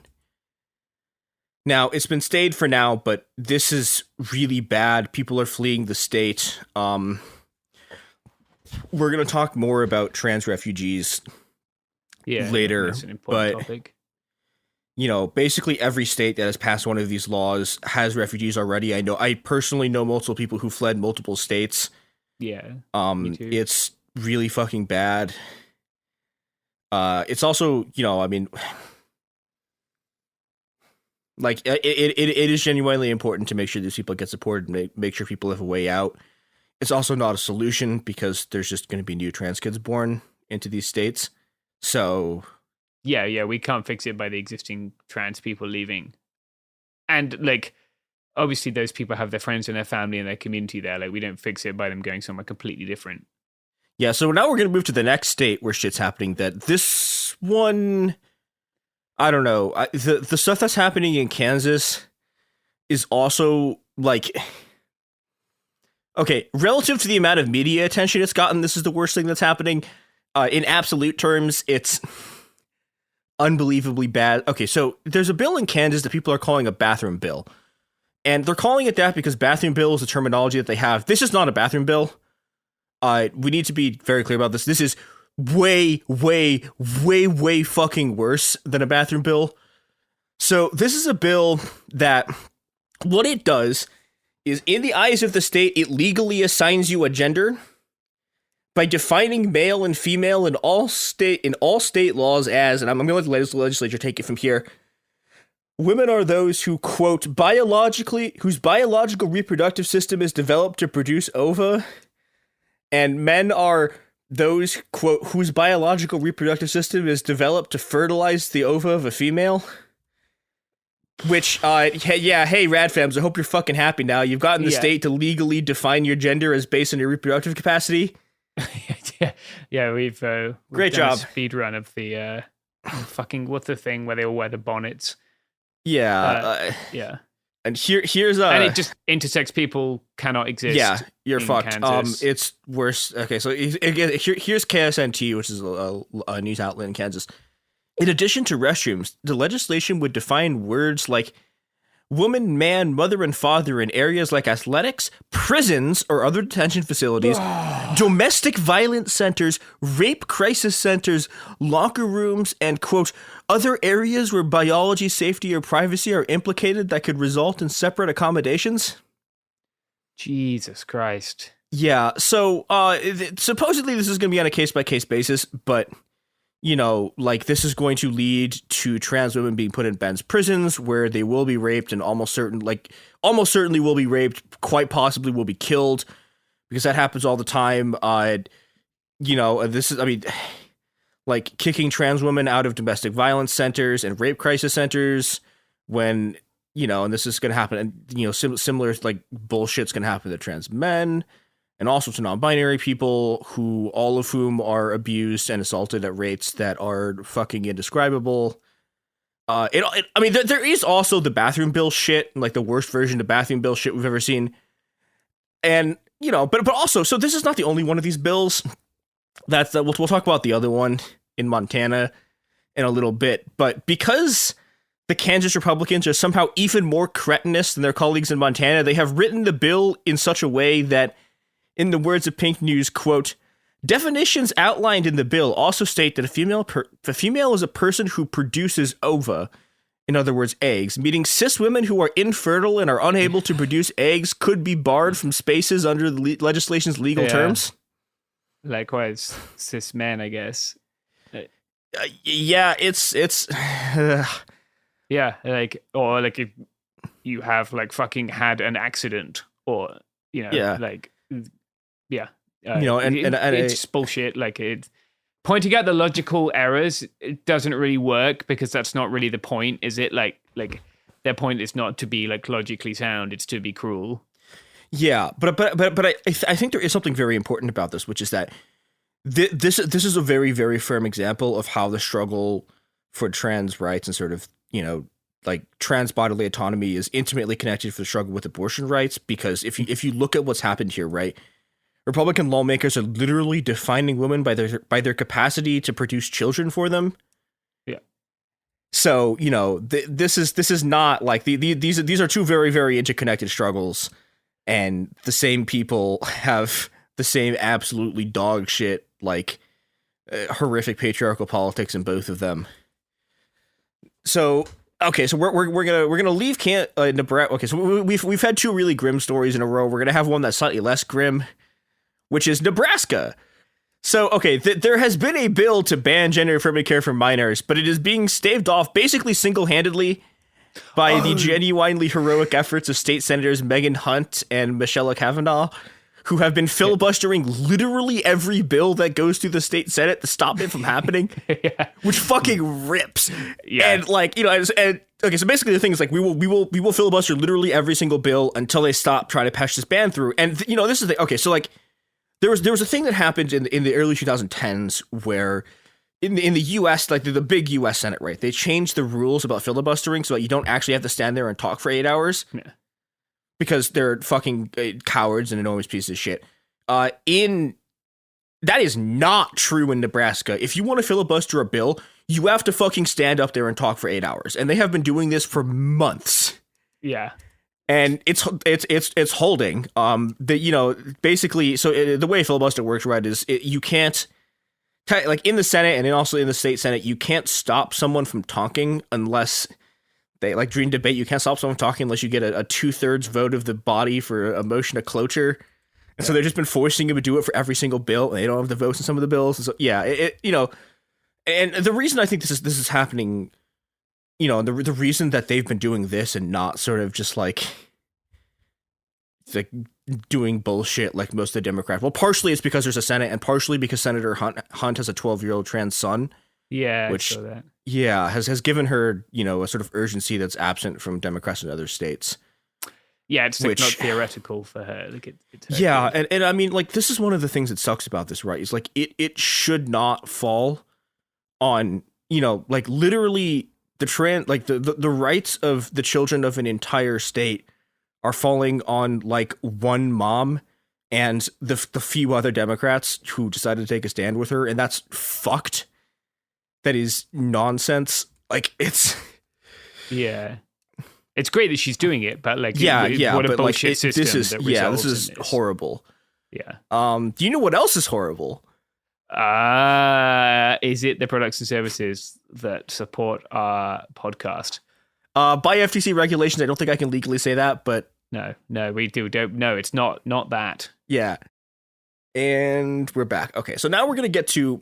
I think the most famous story, or most well-known story of an anti-trans fight that's been happening recently, and that is Montana. So Montana has passed a bill that bans gender-affirming care for minors and also opposes legal sanctions to anyone who does it. Governor Greg Giafanti has a non-binary son who's a he, they, and he gave a speech and was like, "Dad, fucking don't sign these bills," and his dad signed them anyways. Yeah. One of the co-sponsors of this bill on the floor of the Montana House said she'd rather her children die than transition. And then had it, yeah. Yeah, and she had to give a press conference later saying she didn't actually mean that, but like, she that's literally what she said on the floor of the fucking house. So these people are ghouls and monsters. They are the dogs of the sort of the Republican Freedom Caucus, which is their like absolutely deranged like Matt Gaetz fucking weirdos in Congress who are, if you remember that giant fight over the Speaker of the House, like that was those freaks. Yeah. Like these people are like their local sort of like dogs. There's two other absolutely terrifying bills that are about to become law. There's HB 359, which is a ban on kids attending drag shows, which like that bill has gotten less bad than it was, which is it's now a ban on kids attending adult entertainment. But, you know, I guess you get to decide what adult entertainment is, et cetera, et cetera. Right, yeah. And that bill has passed both the House and the Senate, is waiting for reconciliation. There is the even worse SB 458, which is basically the bill from Kansas, except I'm just going to read some of it.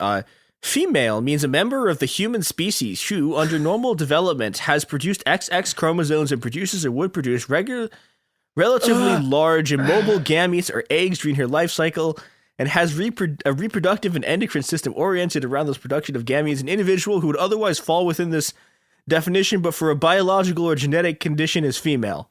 So this is straight turf shit, right? This is the straight up like a woman is an adult human female thing that like these people walk around thinking is like a normal thing to say.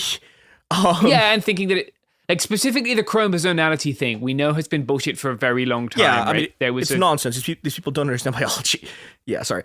Yeah, and we can like the example is this woman called Maria Jose Martinez Patiño, who was a hurdler who won a number of events and then lost her medals because she failed a chromosomality test and fucking ruined her life, right? Lost her fiance, lost her job, lost all her competitions, and was able to successfully sue with the help of like leading experts in the field to prove that like, I think she had like she exhibited mosaicism, like XXY, and that like this was in fact a normal fucking variation in the human species. And like this was in the 80s and we're still doing this shit. Yep.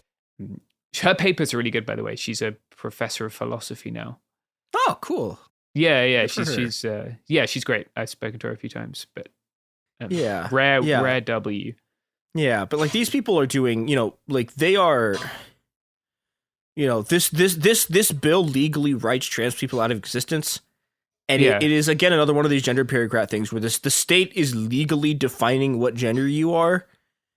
But also, you know, but again, like they have to do all this like bullshit because, you know, this is the thing I said, like these people are like slightly, I don't know if smarter is the right word, but they're slightly more engaged in turf shit. So they have a more convoluted, like, biological misconception of what a woman is, which they can't define because it's not a thing. Like, it's a social construct. Because they can't society. Yeah, and put in mind of South Africa constantly chasing the fucking definition of what race was, and like trying to define multiracial kids into one box or another box. Yeah, it's you know, it doesn't work. But the problem is this bill is going to be signed by the governor like next week, possibly this week. Like in the next couple of weeks is going to be signed. So that's really fucking bad. So the part of the story that I think is the most well known is Montana Republicans' crusade against Montana House Rep Zoe Zephyr. Zoe Zephyr is trans. She is a rep for a part of Missoula, which is a college town home to the University of Montana. We talked about this a bit when Zoe won her seat, but I really, before we really get into what's been happening to Zoe, I want to talk a bit about Missoula and a bit about the geography of transmigration, because the way the media talks about this, right, is that, you know, trans refugees and transmigration is something that started with these anti-trans bills, and that's not true. All of this stuff, all of the sort of fleeing, all of the refugee stuff predates Tennessee, it predates Missouri. It's always been happening. Yeah. You know, because, and the actual process of this is that, you know, for generations and generations, the wretched of the earth get fed to the wolves, and then the wolves spit them out of their homes and their communities, And they fled. They fled to places like Portland and Philadelphia and Atlanta and Chicago, places where people like us had clawed out an existence in a world that wants us dead, where we could tenuously survive off the shit end of urban labor markets. And this is something that has happened beneath the notice or even the contempt of bourgeois society, but it's been going on for longer than we've had the words that we use today to describe it. And, Missoula is one of those places where you can go when your family kicks you out. And, that's not the only way people end up here, right? Like, there's a lot of people who, have better stories, right? They go to college, they discover themselves. There are people who go here because it's where they've chosen to make new lives. And, there's also just people who are from Missoula who just realize they're trans. Yeah. And, it's this mix of sort of trans refugees, trans migrants, and the local trans community that, all fuse together and becomes a sort of beautiful community that we've been, has finally, like, stepped out of the shadows in the last, 10 years. And, and this is why it's not enormously surprising that Missoula sent Zoe Zephyr to Helena to represent them, because this is, again, this is one of these places that, collects people from all over Montana and, from all over, Eastern Washington, too. Some of these people go to Seattle, some of these people go to Portland, but yeah, there have always been these massive networks of migration that just, no one researches, no one talks about, no one even... It's hard to even know they exist unless you know the people who have been moved along them. The product of this now is that Zoe Zephyr is trans, is in the, on the floor of the House debating with Republican legislatures this bill to ban healthcare for trans youth. And she says, quote, "If you vote yes on this bill and yes on these amendments, I hope the next time there's an invocation, when you bow your hands in prayer, you see the blood on your hands." Which I really wish, because the media talks about the blood on your hands thing constantly, and I wish they read the whole quote because it fucking rips. It's great. Yeah. Well, I think you need to, you can't, there's no fucking point in bourgeois civility with this stuff, is there? That doesn't work. And this has been one of the things that's been happening, right? It's the Republicans, their backlash to this has been a sort of oh, you're not being civil thing, right? And in Senator Hunt in Nebraska was literally didn't actually literally say fuck you, but said no, I'm not gonna show up to your dinner parties or whatever, you don't say hi to me in the halls, my fucking kid, and you know what you're doing to them. That's the way to approach it, right? The person being upset with the person trying to legislate your little trans son out of existence. Yeah, it's fuck these people. They don't get to do this shit. Okay, so there's a couple of theories as to why what happened next. There's been a lot of speculation that it's been this is a gambit by the Freedom Caucus to turn Zoe Zephyr into the face of the Montana Democratic Party so they can win a Senate race. It's I actually don't buy that. I think very specifically when you close your hands to pray, you see the blood on your hands thing, I think they got really fucking pissed off, and then they just kept escalating. So after that happens, the Montana Republicans formally censor her, and they prevent her from speaking on the floor until she apologizes. And it's always no, fuck you. She doesn't actually say fuck you, but she said, no, I'm not going to apologize, right? Yeah. There are a bunch of pretty large protests in Helena that are that are pro-trans protests and protests to let Zoe speak, and they arrest 7 of the protesters. One of the people they arrest was, I think, a woman on crutches who couldn't clear the area fast enough because she was on crutches. Cop shit. Yeah. Yeah, it's I've seen that go down before, people in chairs and all kinds of shit. And then the so there's these protests in the gallery, right? And the Montana Republicans start doing this whole thing about how this is the Democratic January 6th. And they were storming the Capitol. The Capitol was under siege. They tried to do that in Tennessee as well. It's so pathetic. It's so asinine. Yeah, and the other thing I want to mention about this, right, is okay, the Montana Freedom Caucus people and all the censors and the fucking press releases are just constantly misgendering Zoe. It's really fucking ugly. Yeah, and so after these protests, the House banishes her from the floor and kicks her out of her offices.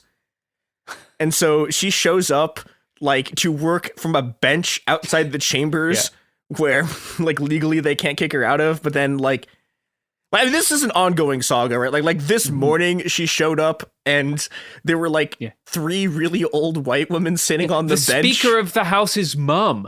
Oh, the Speaker of the House's mum. Jesus Christ. Yeah. Like this fucking big Montana tough guy had to call his mum to fight his battles for him. Like just insanely puerile, asinine nonsense. But it's unfortunately has very real consequences. Yeah, and like so she was like at like she was like had her like tablet like on a lunch counter taking meetings from like standing at the counter. Yeah, it's been a whole thing. Also, I think earlier today someone tried to swat her girlfriend. Yeah, who's the journalist Aaron Reed. So that's bad. This whole thing's been getting like an unbelievable amount of media attention. And, in a very, very short period of time, Zoe Zephyr goes from someone who I know about because I'm trans and like all trans people are like 4 hops away from each other, or something I probably shouldn't say, but like it's true. Yeah, you kind of get forced into it. There aren't that many of us, and a lot of us are extremely online. So like, I'm like 2 hops away from this person, right? Like, from multiple angles with her, right? Yeah, I met her like very briefly on a stream. She's, like she's a good person. I don't know. She's just like, this is one of the things that I think like I've met a couple of a few of the like very famous like trans people who sort of come under the gun, and they're just normal fucking people. Like they're just normal trans people, and this bullshit happens to them. Yeah, it's so like bullshit that like I know a number of trans ladies who are bike racers, right? And like they like it must be pretty clear that if you win a fucking race, if you win a big race, like what's coming for you. Fucking Breitbart News is going to have you on there the next day. Like it's and the same for her, right? She likely would have been aware that the moment she like tried to defend her right to fucking exist, all the very worst people around the country would be baying for blood. But she's very brave. She did it anyway, like, as she should. Fuck them. They shouldn't be able to silence her. Yeah. Okay, we should take an ad break one more time, and then, we'll come back and say something funny. About this a bit more. Chumba. Ooh. Okay, we're back. Okay, so in the middle of all of this, Zoe went home to... I think there was like a recess or something, because... legislatures work like 2 days a year. Yeah, rich people hours. Yeah, it's bullshit. Like, they have like a break for fucking horse racing and to do polo or whatever. Yeah, but so she went home to Missoula, and there was just like a massive march. There was like this rally that turned into like this, basically like a 24-hour long party. My favorite story from this is there's some people who. Okay, so they brought beer they had got from rowing a boat out to a derailed train. Yes. Uniting the two media narratives of 2023. Yeah. I mean, it's great. And like, I think in these sort of moments, right, you can see the new world there, right? You can see a world where, we no longer live in fear. This you can see this world where we're free to create joy and meaning and art, and our lives, can be a celebration of the beauty that's in and around us. But that world, the world that generations and generations of trans people have fought and died to sort of claw out of the dirt the world tried to bury us in, that world will die unless we fight for it. And that fight cannot be left to individual state representatives. There's not enough of them. Eventually they will lose. And this is the other story of Montana, right? As much as what's been going on in Montana is a story about a trans woman defying like all of the sort of organized power of her state, like all of those bills passed, and there is not enough power to, if we keep trying to fight them in legislatures and we keep trying to only fight them in the legislatures and in court, we're going to lose. But okay, I probably shouldn't say this before I know we've locked in the title, but The projected title of this is the transgenocide, a siege, and a counterattack. And I promised a counterattack, so now I'm gonna fucking give it to you. You didn't want like brief notes on the seat, like you could have gone full Maoist on the title. Nah, why we did that with the other one, and I realized after the last episode we did on this that I could have just called it counterattack, and that would have been better. So I've saved it for this moment. I'm glad that you get to use it. So, okay. One of the things that's become incredibly apparent in the last few years is that as much as there is sort of passive transphobia in society, transphobia is not a sort of nebulous idea that just like floats freely around the world. It is brought into this world by men, and we know the foundational story of how these men and women gained power, right? They cut a deal with capital to reconstitute the Republican Party in the 80s. But, and this is both their weakness and their strength, right? It's their strength because this gives them an enormous amount of resources to pull on. It gives them the institutional backing of an entire political party. But its weakness is that it means that capital and the transphobes are bound together. And this means that when you scratch a capitalist, a transphobe bleeds. Now, the other things that we know are, A, there's power in logistics, and B, there are companies profiting from genocide. FedEx, for example. FedEx's headquarters are in Tennessee. Tennessee is like the state where this shit all fucking started, right? With the original bathroom bills, with their drag bills, with their, they've also passed bans on minors getting gender affirming care. There are other states where, you can look at the largest sort of companies in the states. Like Missouri's probably like Panera, Montana it's Schneider Electric, Kentucky's probably KFC. And, those companies are weaknesses. So what am I talking about here? I'm not talking about a boycott because this is the U.S. Nobody fucking knows how to do a boycott. Like when Americans try to do a boycott, they buy like 16 pallets of Bud Light and shoot it with a bazooka, right? Like this is this a boycott? It is not. What I'm talking about here is something a lot more serious. We've seen this sort of. Sorry, let me rephrase this. We've seen the sort of echoes of what this kind of campaign could look like with the Stop Cop City protests. With, you have protests outside the offices of banks and outside of corporations that are backing Cop City. But I'm talking, that at the most mild is something that we should be doing, right? These companies that are profiting from genocide, the companies that are, funded by the fucking tax exemptions that are given out by these states, the companies that are, giving money to these people political campaigns. But I'm talking about more than that. I'm talking about blockades. And this is, very specifically, FedEx is possibly the best example of a company that you can just target, right? Talking about blockades, we're talking about disrupting their supply chains. I'm talking about, very specifically, a campaign to put the trans sword through the arteries of capital and make the bastards bleed. I'm talking about a counterattack. Now, the advantage of this strategy of picking corporations, targeting them, and not just necessarily protesting outside of their offices, although doing that, but specifically actually making them fucking bleed, actually disrupting their ability to function as a company, right? The advantage of this strategy, which is developed in sort of broad strokes with my dear friend Vicky Osterweil, is that one of the big problems we have in this whole fight is this sort of the geographic mismatch, right? The majority of people in the U.S. and also the majority of people in most of the states where this is happening, right, don't support this shit, but it doesn't matter because, the districts are gerrymandered to fuck. And, but it means that, like, there's a lot of people who, like me, for example, like I live in Illinois, right? Like the under normal circumstances, the best I can do is help my friends in Missouri get out and try to help, like, do things like secure access to transport and housing for refugees, secure access to hormones for people. But if you're going after capital, if we're going after the companies, the banks, the financial institutions that are funding this shit, we can hit them everywhere because states have borders, but capital doesn't. And that means that, we can, if you are specifically, you want to target the legislature of Kentucky, you can go after fucking KFC, right? You can go after their banks. You can go after anyone who funds them. We can hit them on multiple fronts here, right? We can hit them with protests. But these companies also, they rely on our labor, right? A lot of these places are either sort of fast food chains or logistics networks. And that's a place where, trans people are overrepresented because trans people are overrepresented in the service sector.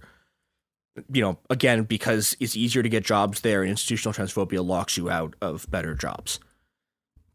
They also rely on public infrastructure. They rely on, streets being open, right? They rely on an entire logistics network to make sure that not only are they extracting the labor of people, that they are the sort of like theoretical term for this is realization, right? They have to actually be able to sell. They have to be able to assemble the product. And they have to be able to sell it.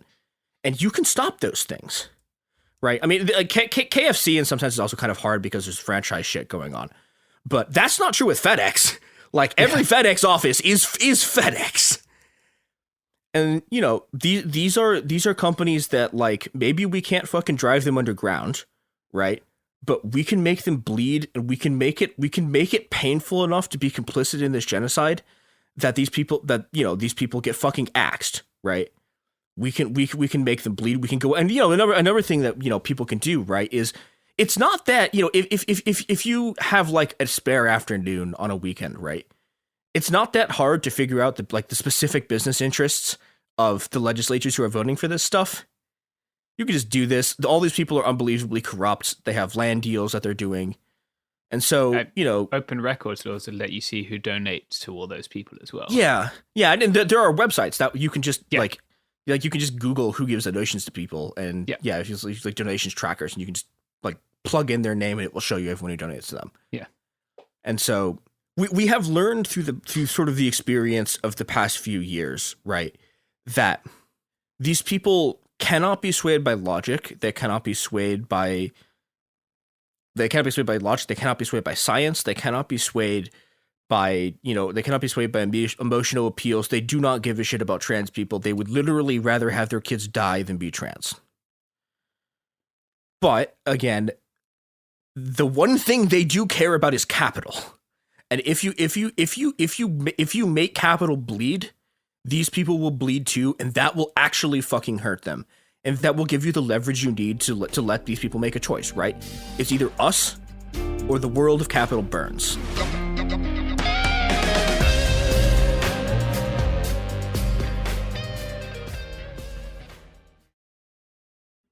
Let's talk about modern home shopping. It's sort of become a fun side hobby, right? Scrolling listings at night, dreaming about kitchens you've never seen, or backyards you haven't even stepped foot in, all from the comfort of pretty much anywhere. Redfin knows a lot of people like you want to own, but are stuck in this browsing mode loop. That's where Redfin flips the script. With listings that update within minutes and tours you can book right from the Redfin app, you can see your dream home the moment it appears. Now, liking a listing is easy, but actually landing it, that's where Redfin comes in. Redfin has over 2,200 agents with local expertise. And Redfin agents close twice as many deals as other agents. That means they want to help you win, not just window shop. Redfin is built to help you go from just looking to wait, this could actually be home. So become the newest neighbor on the block. Visit redfin.com to start finding and start owning. That's redfin.com. Support for the show comes from Public, the investing platform for those who take it seriously. On Public, you can build a multi-asset portfolio of stocks, bonds, options, crypto, and now generated assets, which allow you to turn any idea into an investable index with AI. It all starts with your prompt. From renewable energy companies with high free cash flow to semiconductor suppliers growing revenue over 20% year over year, you can literally type any prompt and put the AI to work. It screens thousands of stocks, builds a one-of-a-kind index, and lets you backtest it against the S&P 500. Then you can invest in a few clicks. Generated assets are like ETFs with infinite possibilities, completely customizable and based on your thesis, not someone else's. Go to public.com/podcast and earn an uncapped 1% bonus when you transfer your portfolio. That's public.com/podcast. Paid for by Public Investing. Brokerage services by Open to the Public Investing Inc. Member FINRA and SIPC. Advisory services by Public Advisors LLC, SEC registered advisor. Generated assets is an interactive analysis tool. Output is for informational purposes only and is not an investment recommendation or advice. Complete disclosures available at public.com/disclosures. Tired of spills and stains on your sofa? Wash away your worries with Anabay. Anabay is the only designer sofa that's machine washable inside and out, starting at just $699. Plus, Anabay sofas are pet-friendly, stain-resistant, and feature changeable slip covers and modular pieces. Get up to 60% off site-wide with a 30-day money-back guarantee. Visit WashableSofas.com to get yours now. That's WashableSofas.com. Offers are subject to change and certain restrictions may apply.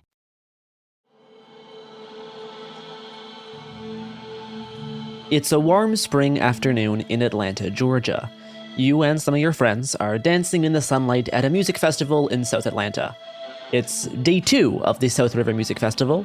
Last night, you stayed up till 3 a.m., alternating between moshing in the pit and laying down on a blanket looking up at the night sky, trying to see stars through the light pollution. After you had your fill of EDM, you called it a night and hastily set up a tent in the forest near the edge of the festival. You tried to sleep as long as you could, but soon enough, the hustle and bustle around the forest beckoned you out of your tent. As you moseyed on over back to the music festival, immediately something new caught your eye. A large, multicolored inflatable bouncy castle sitting right in the middle of the field with a big Stop Cop City banner hung along the side. After you fully woke up, you grabbed a free breakfast burrito and took a nice walk through the winding forest. Now that you've finished your breakfast, you're back at the far end of the open field in front of the stage where there's been live music playing for the past few hours. You and some friends briefly try a stint in the bouncy castle, but quickly return to the festival stage as you tire out much faster than you expected. As the sun is barely starting to set around 6 p.m., suddenly you notice the faint scream of police sirens piercing through the music being blasted from on stage. You stand up as the sirens get louder and closer, until a burst of police cars zoom past the music festival at high speed. A short sigh of relief is followed by confusion.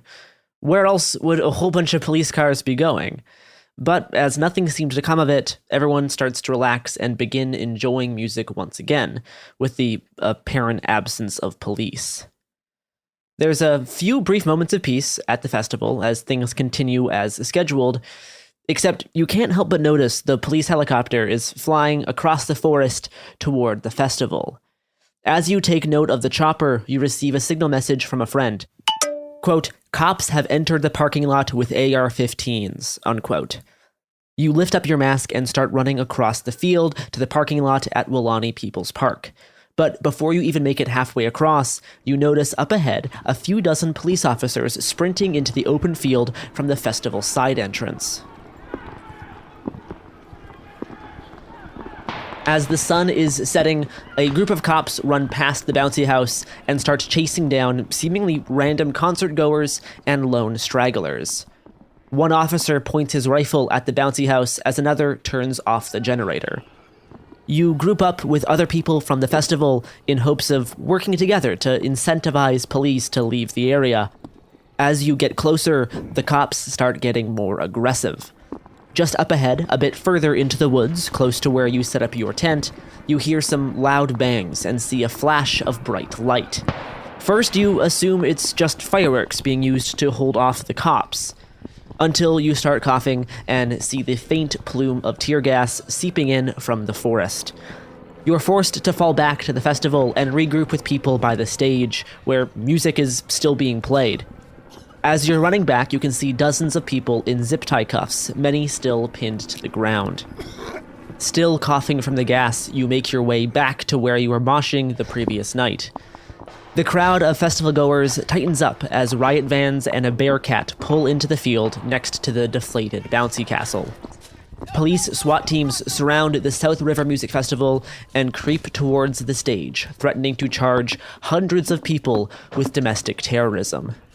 Hanging on the backdrop of the stage is a massive banner that reads, quote, "In the eyes of the state, all who resist white supremacy, colonialism, environmental racism, gentrification, and police militarization are domestic terrorists," unquote. That was the evening of Sunday, March 5th, 2023. This is It Could Happen Here. I'm Garrison Davis. I arrived in Atlanta a few days prior in preparation for the March week of action to defend the Atlanta forest and stop Cop City. This is part one of a 4-part series covering this week of action, featuring interviews, report backs, and analysis from both participants and observers like myself. This 4-part series will be a follow-up of sorts to the 4 Stop Cop City episodes we put together last January, following the death of forest defender Tortuguita at the hands of the Georgia State Patrol, as well as building off my previous year of work covering the movement to defend the Atlanta forest. But in case you're new or need a refresher, for over 2 years now, activists and community members have been in a fight to save the Weelaunee Forest from being turned into a massive $90 million police training facility stretching across 170 acres, with plans to include a mock city for urban combat training to quell civil dissent.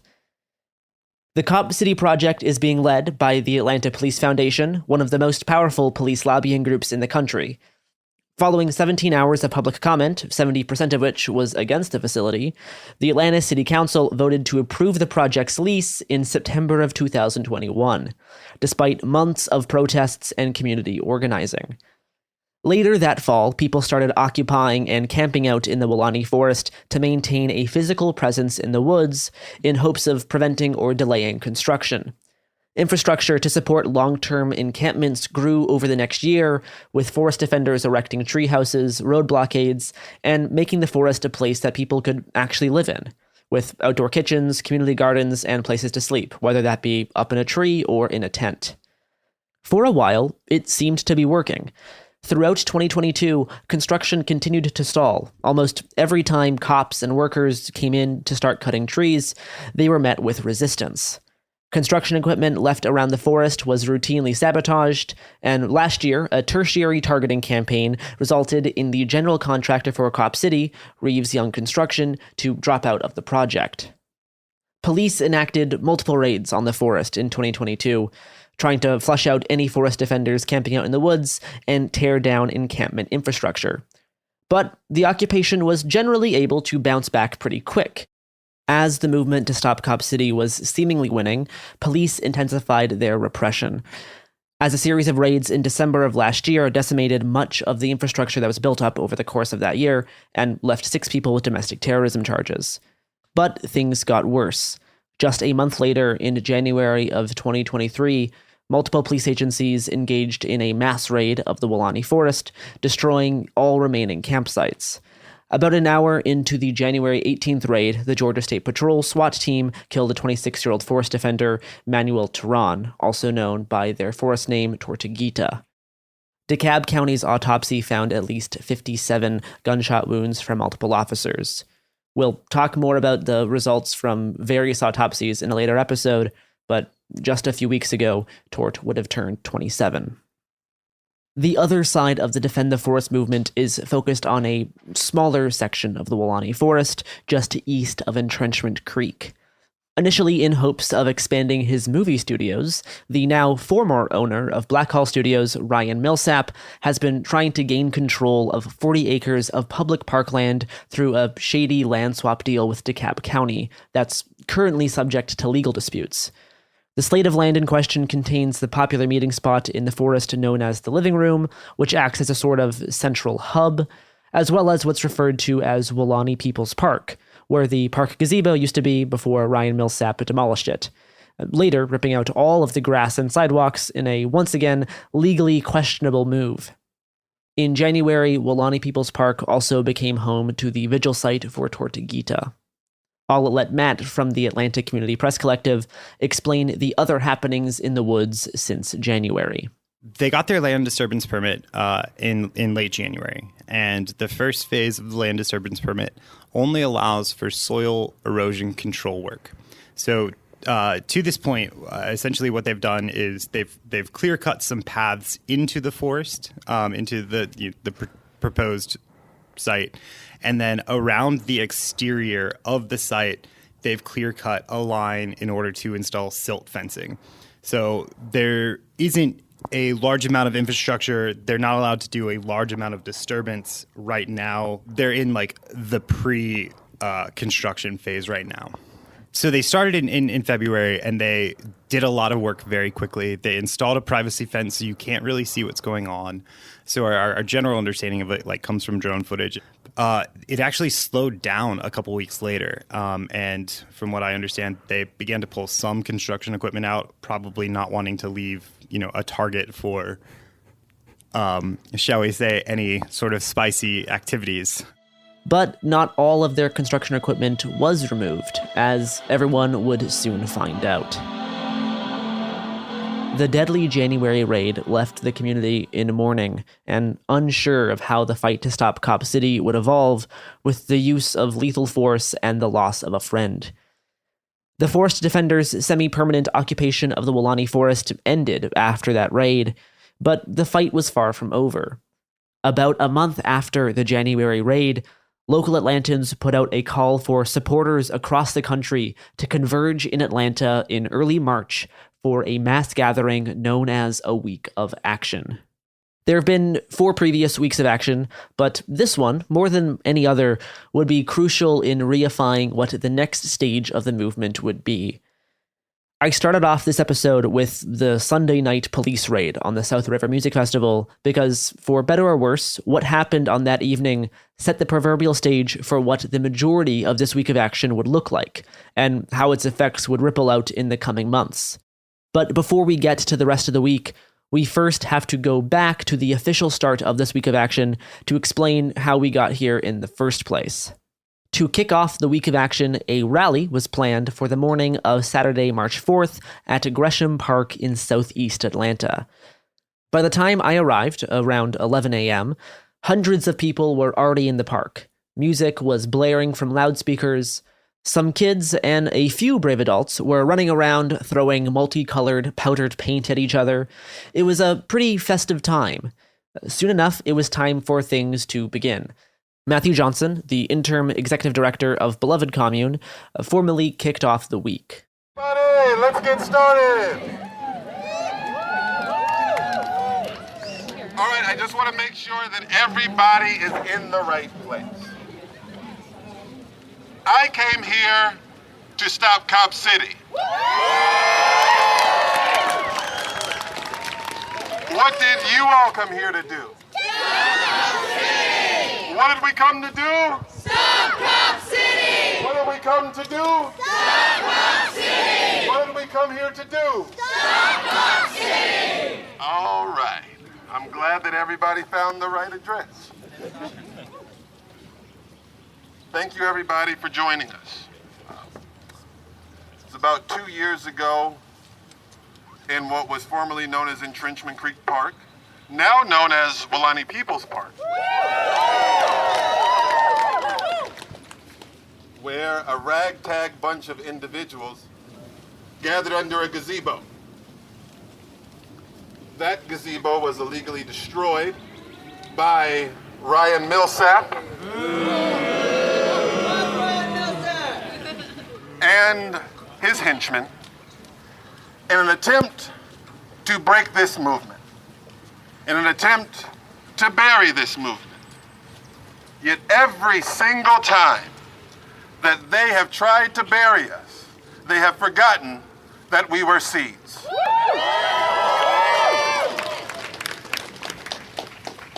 Every time that they thought that they backed us into a corner with their repression, we had more of you show up and support this movement, and we thank you so much for it. They have set every hurdle in the way of everyday Atlantans to intimidate them and stop them from supporting this movement, and we still show up. That's right.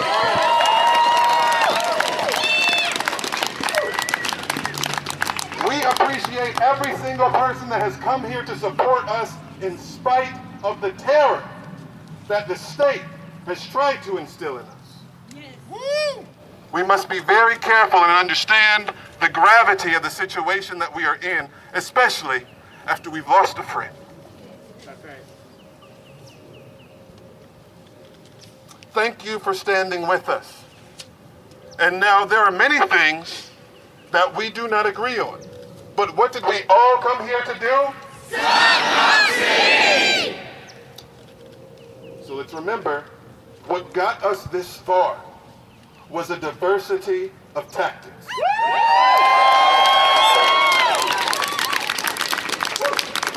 And now it's time for us to double down. The crowd gathered was a pretty diverse mix of people from a variety of backgrounds, beliefs, and preferred tactics. On this Saturday morning, everyone felt pretty united, whether you were a kid running around with paint all over your body or an anarchist dressed head to toe in camo. Next up, somebody read a statement from the Muskogee elder, Miko Shaban Colonel. I'm here to read a statement from my Miko, Miko Shaban. Yeah, my name is Marty. I'm Muskogee. On my father's side, on my mother's side, I'm Atham, both Akmel and Thana, and my dad's also Filipino. Miko asked me to read this statement. Mundos Jihayomad. At this time, I would like to express my gratitude to all who have converged onto these ancestral territories of Muskogean ancestors and modern spiritual inhabitants of the earth that we now stand on. Today, we represent a vast society of peoples whose presence in the colonized named states of Georgia, Alabama, and Florida have existed for over 13,000 years. We represent a way of life that strove to minimize the harm that humans can do to the earth, to other species, and to each other. Today, we continue this movement that began many years ago, and we honor those who have taken footsteps to protect this forest and our relative who gave the greatest of sacrifices. Just as ancestors existed on these very grounds and carried a faith and confidence in what our ancient ones passed on to us, may the hope of peaceful existence for all be achieved for many more centuries to come. This existence can only occur when we realize the sacredness of the Weelaunee Forest, that all that is natural on this earth mother. This type of existence can only occur when we realize that we all belong to this earth and she does not belong to us. Yes. This type of holy existence can only occur when we realize that no cop city can ever exist because more weapons only create more violence.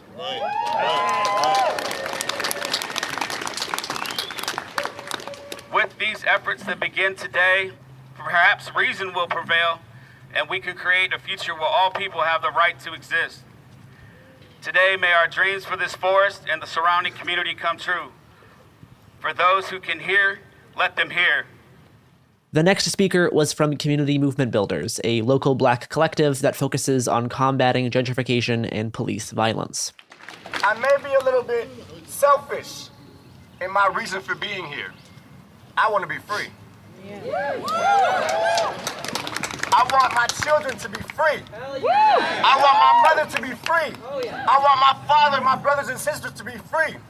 And I don't want to have to live a life in 10 years when my babies, my nieces, and my nephews come to me and ask, Kamasi, where were you? What were you doing when they destroyed our clean water, destroyed our clean air?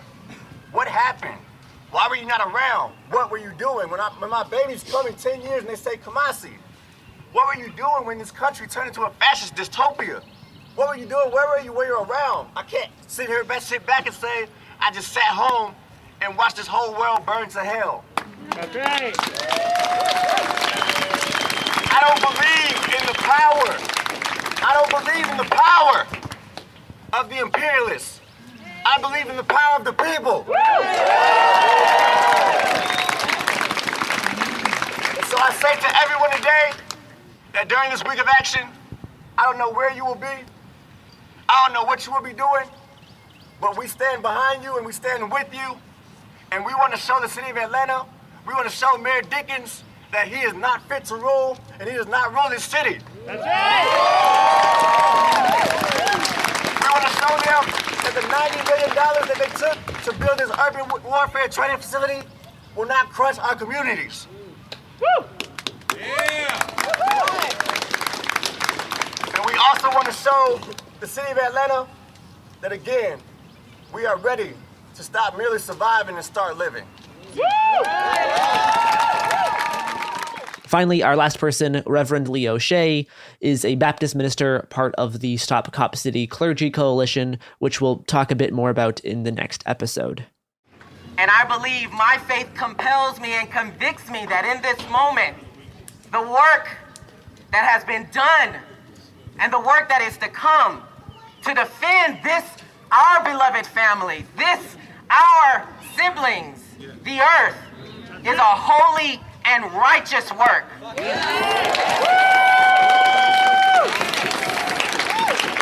It is a holy and righteous work that is grounded in a faithful rage. A rage which has been boiling in the human family's blood for centuries. And meets us here at this moment and asks us, what will you do to defend those who have no defense? What will you do to protect those who have no shelter?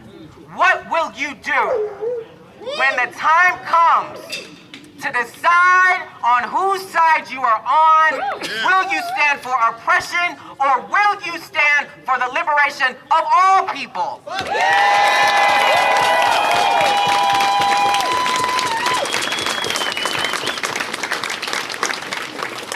My friends, I come with some good news, if that's okay. Yeah. And the good news is that God stands on the side of the oppressed. Yeah.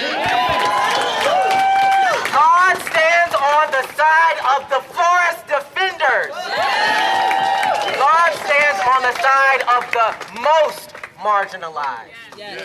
And let us make no mistake that in our protest and in our rage, we also have to cry out and lament.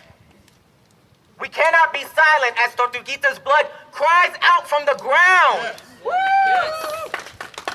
We must honor a life that did not have to be lost. It did not have to be this way. Do not listen to anyone who tells you that there is not a better way. There is always a better way. So I come with my faith and the conviction that in this work, in this moment, a prophetic imagination, a creative vision is needed for the world that we want to see. I'm not here to wait for the kingdom of God. I want the kingdom of God right now. Right now. After the speeches were finished, it was announced that the crowd, now nearing 1,000 strong, would gather up together and march to Weelaunee People's Park to retake the forest. As everyone was getting ready to leave, you could see the care and solidarity people had for each other on full display. Bike scouts were checking to see if the path was clear. Volunteer street medics ready to help anyone in need. Water bottles were being handed out to keep everyone hydrated, while others autonomously coordinated rides for people unable to make the walk. Looks like approximately 1,000 people marching from Gresham Park to Weelaunee People's Park on the bike path. I can't even see the end of where the people stop. It's a long stretch of people marching, hundreds and hundreds of feet. There's some banners in front of the march. One of them reads, "Disarm, defund, dismantle, no cop city." There's one of the sun shining over a pink sky with a little blue turtle, and their shell is the earth. Massive, 10-person banner that reads, "Defend the forest." The energy of the march remained high as people chanted to the beat of drums. I sat down with Matt from the Atlantic Community Press Collective towards the end of the week to talk about what we saw throughout this week of action. At one point, seemingly the entire crowd was chanting, "If you build it, we will burn it," which seems... Yeah, almost 1,000 people. Yeah. If you build it, we will burn it! If you build it, we will burn it! If you build it, we will burn it! And it was being chanted, looking around the crowd, you saw everyone, for the most part, partaking in that. So that was a very interesting moment where it felt like there was that sort of solidarity amongst the varied groups that make up the Defend the Atlanta Forest movement. As the march went on, the path was getting increasingly forested. About 2/3 of the way to Weelaunee People's Park, after turning a bend, the crowd noticed 3 deer frolicking alongside the march from further within the tree line. Deer are cute! Deer are cute! Deer are cute! Deer are cute! Deer are cute! To quote the Atlanta Community Press Collective's write-up of the march, Quote, "The joyous mood shifted slightly as the protest closed in on the People's Park, passing over the remains of the bike path destroyed in December by film executive Ryan Millsap. Activists were uncertain what they were walking into or whether the police would offer any resistance." Activists thought that there was going to be an issue. They were concerned about the police being in Weelaunee People's Park. So about halfway, we saw that stack of makeshift shields made out of plastic rain barrels. About 24 of those 5-gallon drum shields just mysteriously showed up along the bike path. We are arriving at Weelaunee People's Park. No cops. But then when we got there was no police whatsoever. From what the scanner people told us, there were police around. They were just kind of monitoring from afar, but no police ever entered the park. And it was, I would say, it was a really nice high point return to the forest. Banners and shields moving around Weelaunee People's Park as hundreds and hundreds of more people still pour in from the bike path. As the back of the march finally arrived, the crowd gathered up one more time to all chant out a promise in unison. I will defend this land! I will defend this land! I will defend this land! I will defend this land! We will defend this land! We will defend this land! We will defend this land! We will defend this land! One of the activists I interviewed during the week of action was Matthew Johnson, the person who kicked off the rally at Gresham Park. We talked about the methodology of starting off this week of action with this big inclusive march and how that may have helped achieve the goal of retaking the forest that first day. We wanted to be sure that we would be able to reoccupy the park.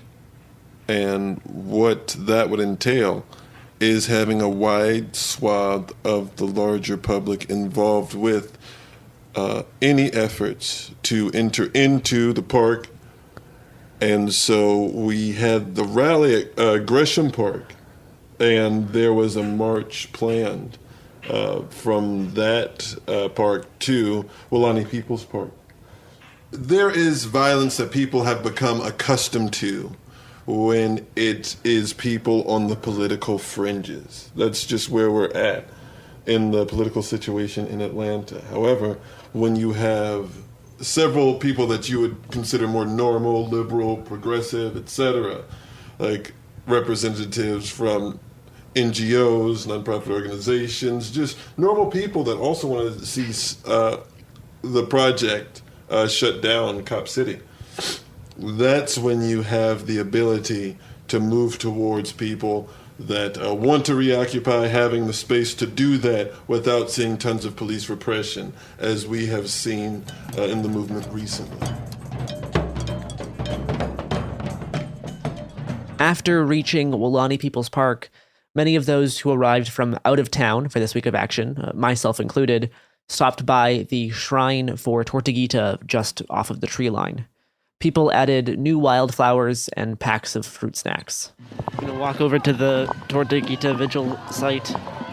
Looks about the same as last time I was here. Many candles, little turtles, still a few fruit snacks. Although the Vigil Shrine was the same as last time I saw it, almost everything else about being in this place was different. When I was here last time in January, it was a dark place of grief. The forest was barren, with all of the trees in their bare winter state.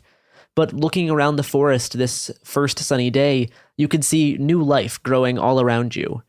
To quote the Community Press Collective again, quote, "Small campsites begin to crop up across the landscape, some nestled in sunnier spaces, others tucked into thickets, providing shelter and cooler climate for the new residents." The trees themselves reflected this next phase. Sprigs of new growth leaves appeared on the ends of barren branches. Small white flowers bloomed along the periphery of the parking lot. After months of desolation and death, life prevailed, and spring arrives in the forest. Unquote. I'm excited to get back into the forest because it is so hot. And get back in the forest I did. One of the events that happened almost daily throughout the week was tours of the eastern side of the Weelaunee Forest. The walks through the woods were led by Joe Perry, a member of the South River Forest Coalition. I was able to attend the first tour during the week of action and got consent to record some of the forest walk. All right. Hey, y'all, welcome to the living room. So named because it's a very inviting and comfortable place to relax. This is where a lot of the meetings happen during the previous week of action. People gather and have different events here. Oftentimes there will be food available here. Campfires, silverware. So it's also just a very, very comfortable place to relax because it's in this pine forest, and so not really any undergrowth, and just super comfortable. It's a really good place to have meetings and just kind of get to know each other and establish some calm. We made our way from the living room to the grandmother tree, a large oak that is estimated to be a few hundred years old. On our way to Ryan Millsap's proposed site for so-called Michelle Obama Park, which is currently a 40-acre mound of dirt about 30 feet high, we walked past some old tents that were slashed apart during the January raid. Among the destroyed remains were little pink flowers growing out of the ground. Next, we headed to Entrenchment Creek. Joe Perry explained some of the background regarding the environmental state of the watershed and how protecting the forest is a crucial step in the process of helping the land heal itself. I got involved with a group called the South River Forest Coalition.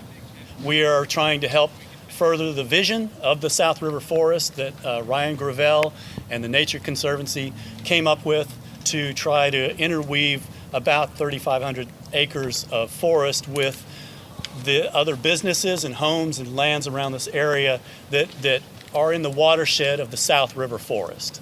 And Entrenchment Creek, which we will see on this tour, is the main tributary to the South River. The South River is the fourth most endangered river in this country.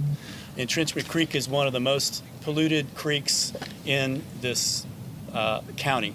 And so that is what we're trying to protect. And in order to protect a river and a creek and a watershed, you have to protect the forest that's around it. I've been exploring these woods for the last decade and leading tours and talking to people about it, trying to explain what's going on with the lawsuit, trying to explain what's going on, the difference between Entrenchment Creek Park and, the prison farm and the acreage and all these other things and all that stuff. It's just gears turning in your head, because when you come out here and enjoy this, this is really what it's all about. This is all we have to do to convince people that this is worth saving, is just bring you out here and let you appreciate it. As masses of people converged at Weelaunee People's Park Saturday afternoon, almost immediately a whole bunch of pop-up infrastructure was set up to facilitate an encampment in the woods once again. Really for the first time in any kind of large capacity since January and even December. The December raids decimated much of the camp infrastructure, which still had not been rebuilt since then. But upon arriving from Gresham Park on Saturday, both first-time visitors to the Weelaunee Forest and seasoned forest defenders worked together to rebuild a lot of that infrastructure to support camp life for the next week. One of the things that we saw on the march was like 8 cinder blocks right at the entrance to the living room. And then you and I went into the living room. We saw these huge water tanks. So later they moved those water tanks to those cinder blocks, and that has become a watering point for everyone. So like twice a day, a truck comes with a water tank on the back, and then they go through the arduous process of filling that water so that everybody in camp can have water. And they had this system that was seemingly self-organized. And then that first day, we were sitting in the parking lot, and it seemed like every time you turn around, there was like a different train of people carrying supplies into the living room. The second day, there was a woman who was shoveling gravel from the torn up concrete on the side. And she was filling all of the random holes in the ground so that carts could go up them. And I was like, did somebody assign this to you? She's like, no, I saw this. just needed to be done, and I did it. And that was very much the entire vibe of those first, I would say, 24 hours was, okay, what do we need to do to get this thing running? As encampments were being established, simultaneously, infrastructure for the South River Music Festival was being erected in the adjacent radio control field. Within a short amount of time, a full stage was constructed, complete with lights and speakers. Lining the sides of the field were various tables and booths. One side featured a large variety of refreshments, as well as a medic tent, and the other side was home to free hot food and freshly grilled burgers and hot dogs. Next to the food were a few tables distributing an array of radical literature, posters, and stickers.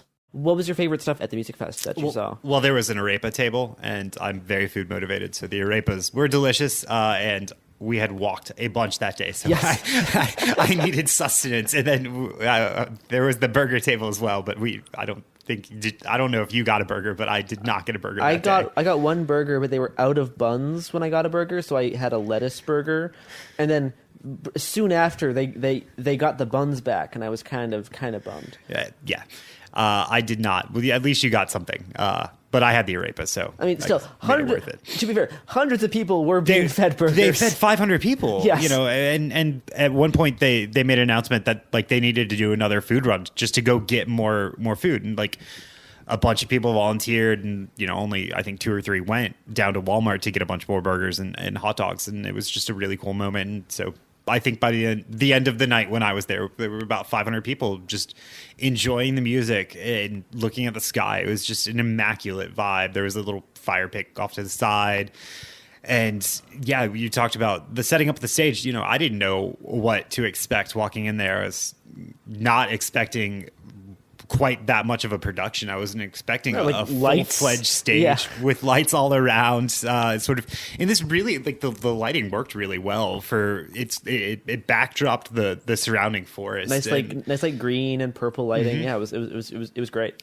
And then they had that green room tent back there, and then they had a separate tent for equipment. Like it was a very well thought out festival in the middle of nowhere. The South River Music Festival began early Saturday evening at 5:30, kicking off 2 days of local musical artists playing shows free of charge. Before the lineup of live music began, someone on stage read out a small flyer that was being passed around, detailing the reasoning for the festival and its place within the fight to defend the forest. And I got permission to share that reading.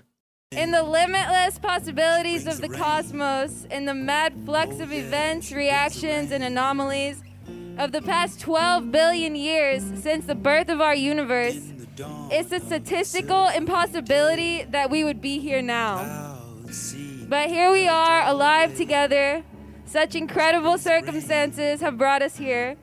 Among them, the incredible and innovative resistance to defend this place from becoming a police training compound.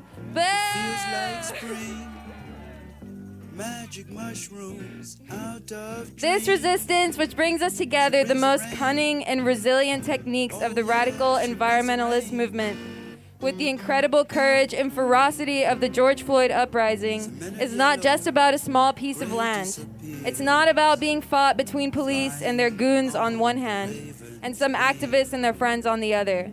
We are witnessing a collision of two competing ideas of happiness, of life, of the future. In this competition, experiments with new types of free culture play a decisive role. This movement cannot be reduced to what is happening in City Hall, on social media, or in meetings. For 2 years, we have descended on these woods, finding refuge from the high rents and predatory booking fees of the corporate venues and bars. We have not come here to redecorate the actions of some activists as allies, lending our service to the drab and loveless militancy of something we do not otherwise care about. As the gentrification of Atlanta intensifies, more and more DIY venues and clubs are shut down, and free spaces to play shows and dance are pushed further and further from the city center. Our free time is pinched as rents increase and traffic keeps us waiting longer and longer. That is going to change. Music is not like other forms of human culture. It is different. from painting, drawing, poetry, literature, or film, art, politics, and symbolic culture in general represent the passions, conjuring strong feelings from the shadows of reality, pulling them from the depths of the soul or the back of consciousness. Music, on the other hand, is perhaps the only form of human creativity that contacts those feelings without any mediations. Music is physics, music is reality. The system we live in is at war with reality. This system is destroying forests, rivers, mountaintops, and oceans. It's destroying our imaginations, our bodies, and our world. To defend ourselves from certain annihilation, it will not be sufficient to strike the right notes at the right time. We will have to make recourse to other means, to more direct means, and that is why we're all here. The Defend the Atlanta Forest Revolution will be economic, political, as well as cultural. We're building a new era of human history where music will be at the steering wheel. What is needed cannot be taught without first being discovered. We are those adventurers, plunging the depths of the cosmos for the contours and textures of a free existence, of a life without dead time. When it is necessary, we will defend ourselves by the means appropriate to the task, not with words, not with denunciations, but with actions. Real and concrete actions, as real as the sound, as real as reality. Yeah. I was so lucky to be here with y'all. Thank you. Across the middle of the field, hundreds of people laid out blankets on the grass and dirt. Concert-goers alternated between dancing in front of the stage and relaxing and eating food on picnic blankets. As the night approached, over 1,000 people were spread out across the RC field. A mosh pit had formed directly in front of the stage. Musicians led Stop Cop City chants, and between sets, people spoke on mic about the movement. Everybody say, Stop Cop City! Stop Cop City! That's right, that's right. Saturday night was headlined by local Atlanta rapper Zach Fox. Zach told stories about how he and his friends used to hang out in this very forest as teenagers. All right, y'all, man. Hey, I'm gonna say this, fuck the mayor. I'm gonna say this, fuck the mayor, and fuck all this shit. And I love everybody for coming out to support this shit. Do you really fucking... When I tell you, me, RG, everybody used to walk back in these woods and drink Red Stripes and walk our dogs and shoot guns and shit, so I really don't want to see this shit happen, and I really appreciate all of y'all for coming out to do this shit. Fuck Cop City chants erupted pretty regularly throughout the night. And this all I'm gonna tell the police. Okay, hold on. Let me make sure I push the right button.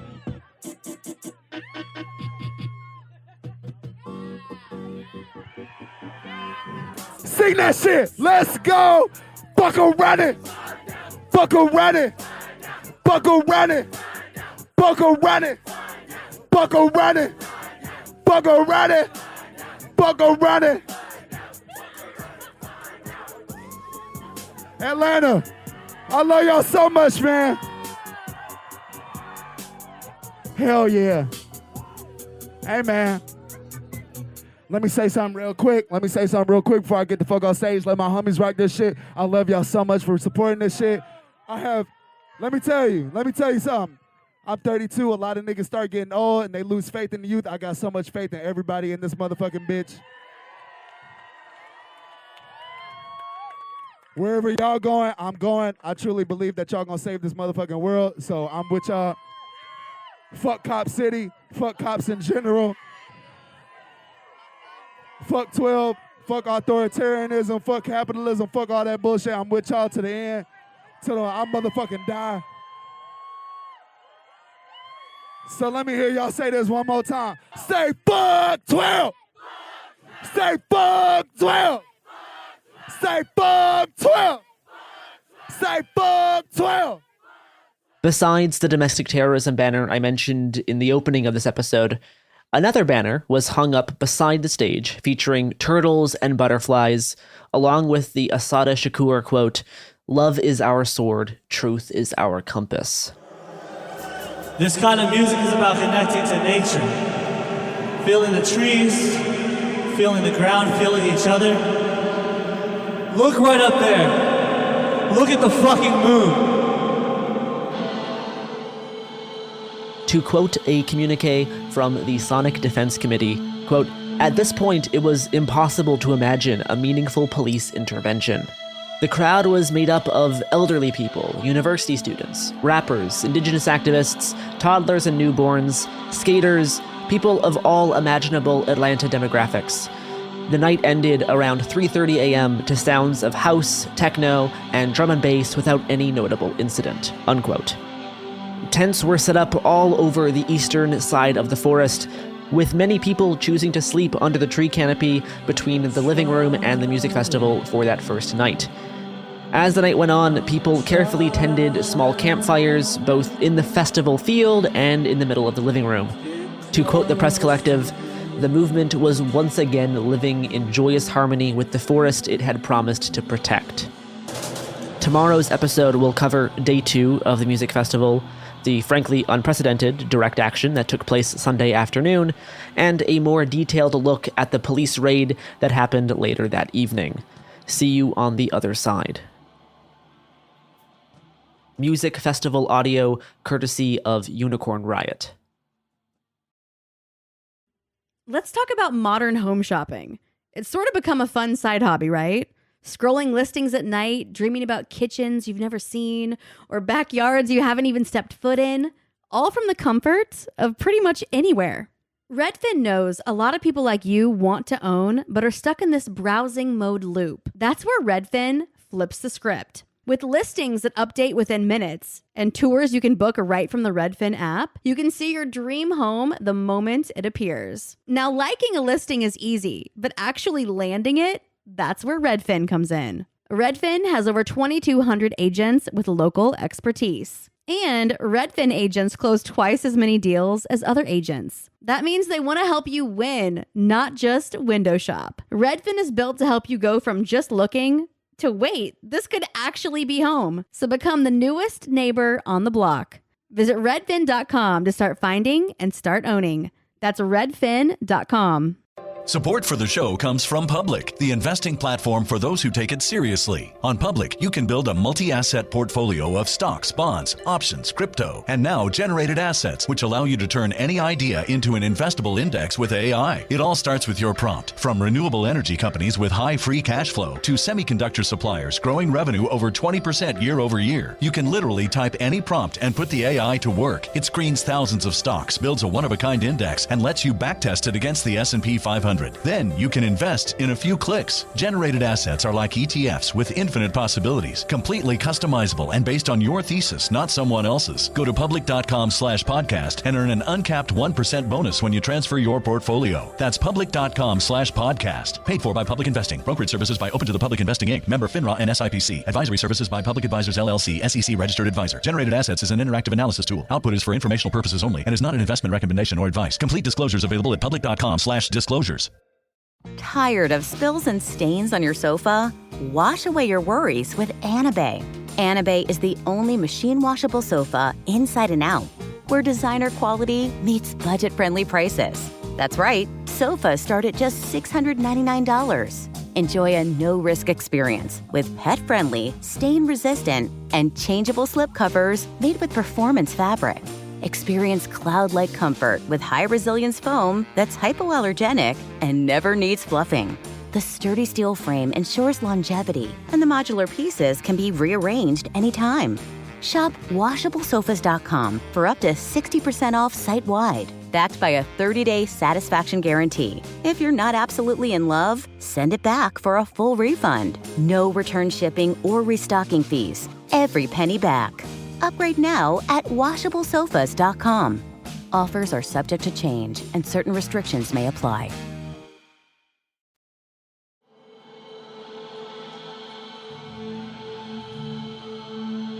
Welcome back to It Could Happen Here. This is part 2 of my miniseries detailing the March week of action to defend the Atlanta forest and stop Cop City. Last episode, we covered the week of action kickoff rally at Gresham Park and day 1 of the South River Music Festival. We'll be picking up basically right where we left off, starting with my conversation with Matt from the Atlanta Community Press Collective. Saturday night, there was music going on till like 4 a.m. It was a long night, but like a really good night. What was your Sunday like? Sunday started off really great. Like walking in, the first thing you see when you walked back onto the festival grounds was this amazing bouncy house that they had written some guidelines up there that it did seem like everyone followed. You could fit 6 adults, which like for a bouncy house, that's pretty large. It was a big bouncy house. It was like 6 adults or 12 kids or something like that. So yeah, you see this bouncy house, and like when you see that, the first thing, like I think that visually sets the entire expectation. Like that is a statement in and of itself of like what they were going for that first day. Day 2 of the music festival started around noon. Right in the middle of the RC field was this large rainbow-colored bouncy castle adorned with a Stop Cop City banner. People slowly trickled in all over the course of the afternoon, culminating in about 1,000 people scattered across the field by 4 p.m. Just like the night before, people enjoyed free food, Defend the Forest-related literature, and a bustling refreshment booth. While listening to live music, people played soccer and frisbee in the open field, while others were continuing to build camp infrastructure in the forest.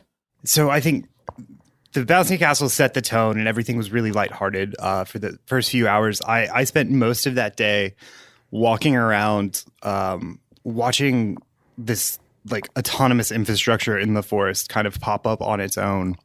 It's like everywhere I went, to the parking lot, you saw trains of people carrying like water and supplies deep into the forest.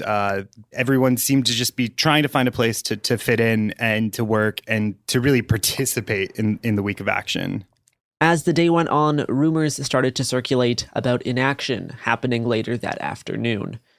Word quickly spread that people would meet up in the RC field at 5 p.m. Eventually, a flyer was posted to social media, and sure enough, come 5 o'clock, a group of a few hundred people, made up of individuals and affinity groups, gathered behind the bouncy castle, most of whom were masked up and donning some form of black bloc or camo bloc. A communique posted later on the website scenes.noblogs.org described the feeling on the ground. Quote, "The air was tense. No visible rage, just a steeled determination. No one knew what was coming next, but we knew it was something big."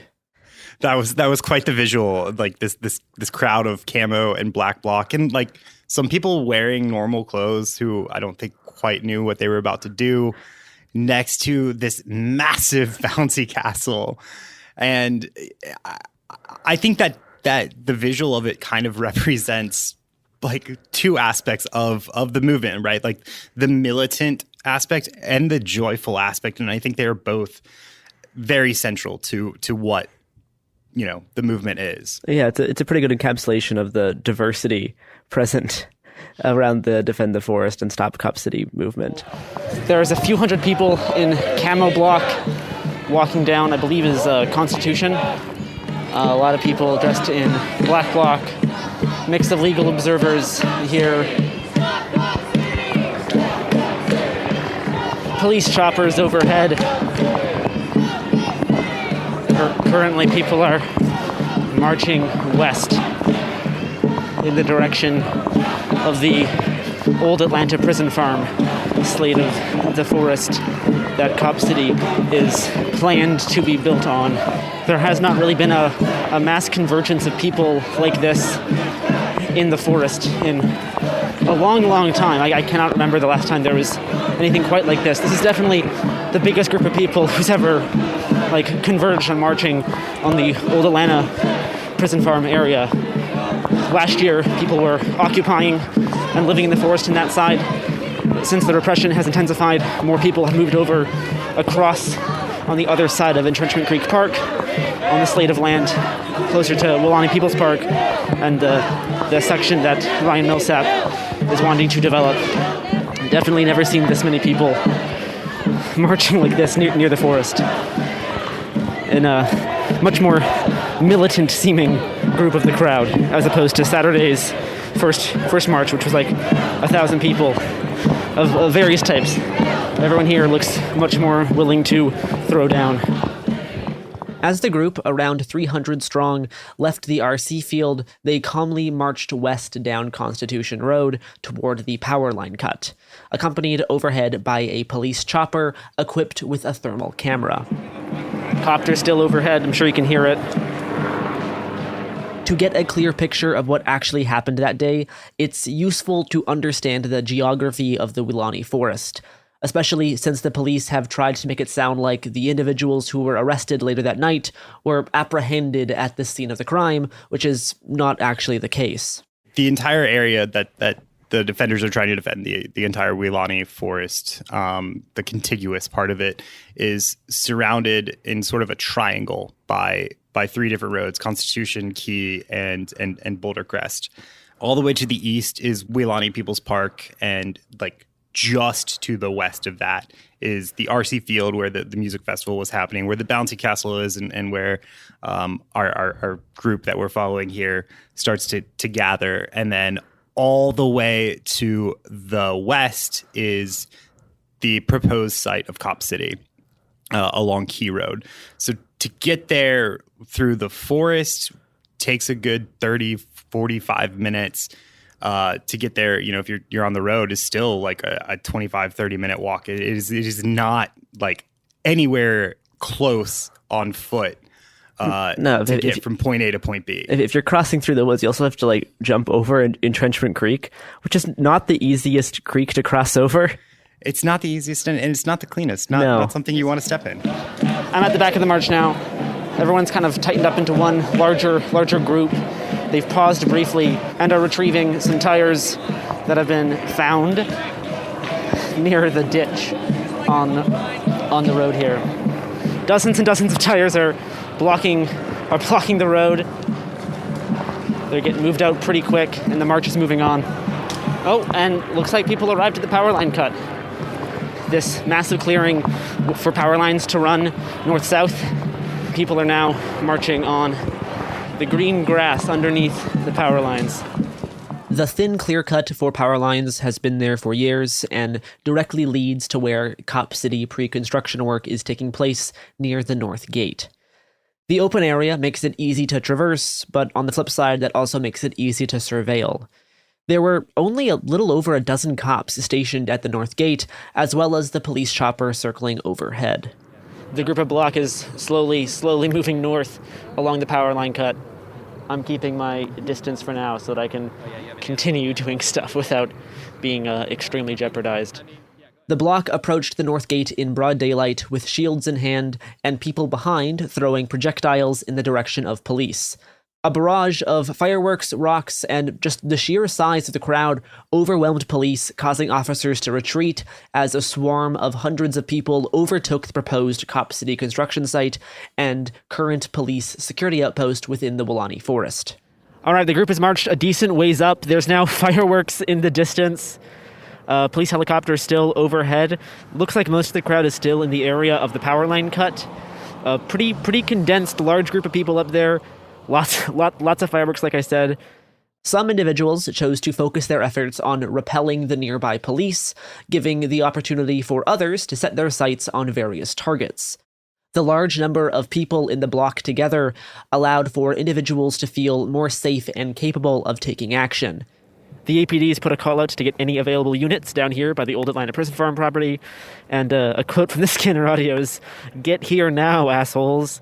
Forest defenders smashed up and set ablaze an office trailer, 2 UTVs, a surveillance tower, and a front-end loader as the police ran for cover behind a fenced-off secondary, smaller outpost across from Key Road.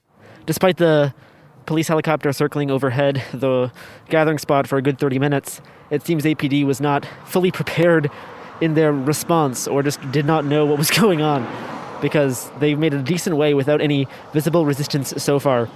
A communique posted online reads, quote, "When we approached the gate finally, it was not chaos, but it was something like it. Our crowd unleashed a wild burst of energy. It was incredible, and I will never forget it. It was rhythmic almost. We devastated all of their work, their vehicles, the trailer, everything." But it looks like Atlanta police is now trying to converge. Lots of fireworks still. I see smoke Oh, a lot of smoke. Whoa. A lot of smoke very fast is filling up the area around the little, it looks like it's by the little control tower in the middle of the power line cut. Wow. That smoke is thick. That's a fire. That is a decent fire. I can see the orange flame now. As the few police officers stationed at the North Gate were forced to fall back under pressure, force defenders leveled months of their work within a few minutes. To quote the Scenes.no-blogs communique, quote, "This act of mass collective sabotage was done methodically and without anxiety.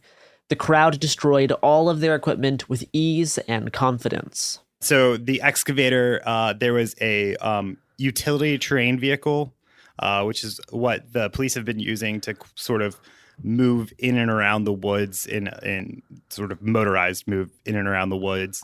And then the office space and the storage space were all torched. I think that comprised like everything that was over there. And the police surveillance tower, which has been taken down a few times. Yeah, police surveillance towers in that area, they have this tendency to fall over. The fire has gotten a lot bigger. Police scanner audio is saying officer needs help, calling for all available units to converge on the spot. Wow, okay, the fire is getting so much brighter. Smoke is incredibly thick. It looks like some people are starting to move out of the area back into the woods. But wow, that is a huge fire. There was at least two separate things lit on fire. There were, in fact, more than two things on fire. Looks like crowd is going to be starting to move because a lot of police is about to show up. Unsure what the response will be for people at the music festival or at Woolani People's Park who are camping out for the Week of Action. But this is a pretty big action for Week of Action Day 2.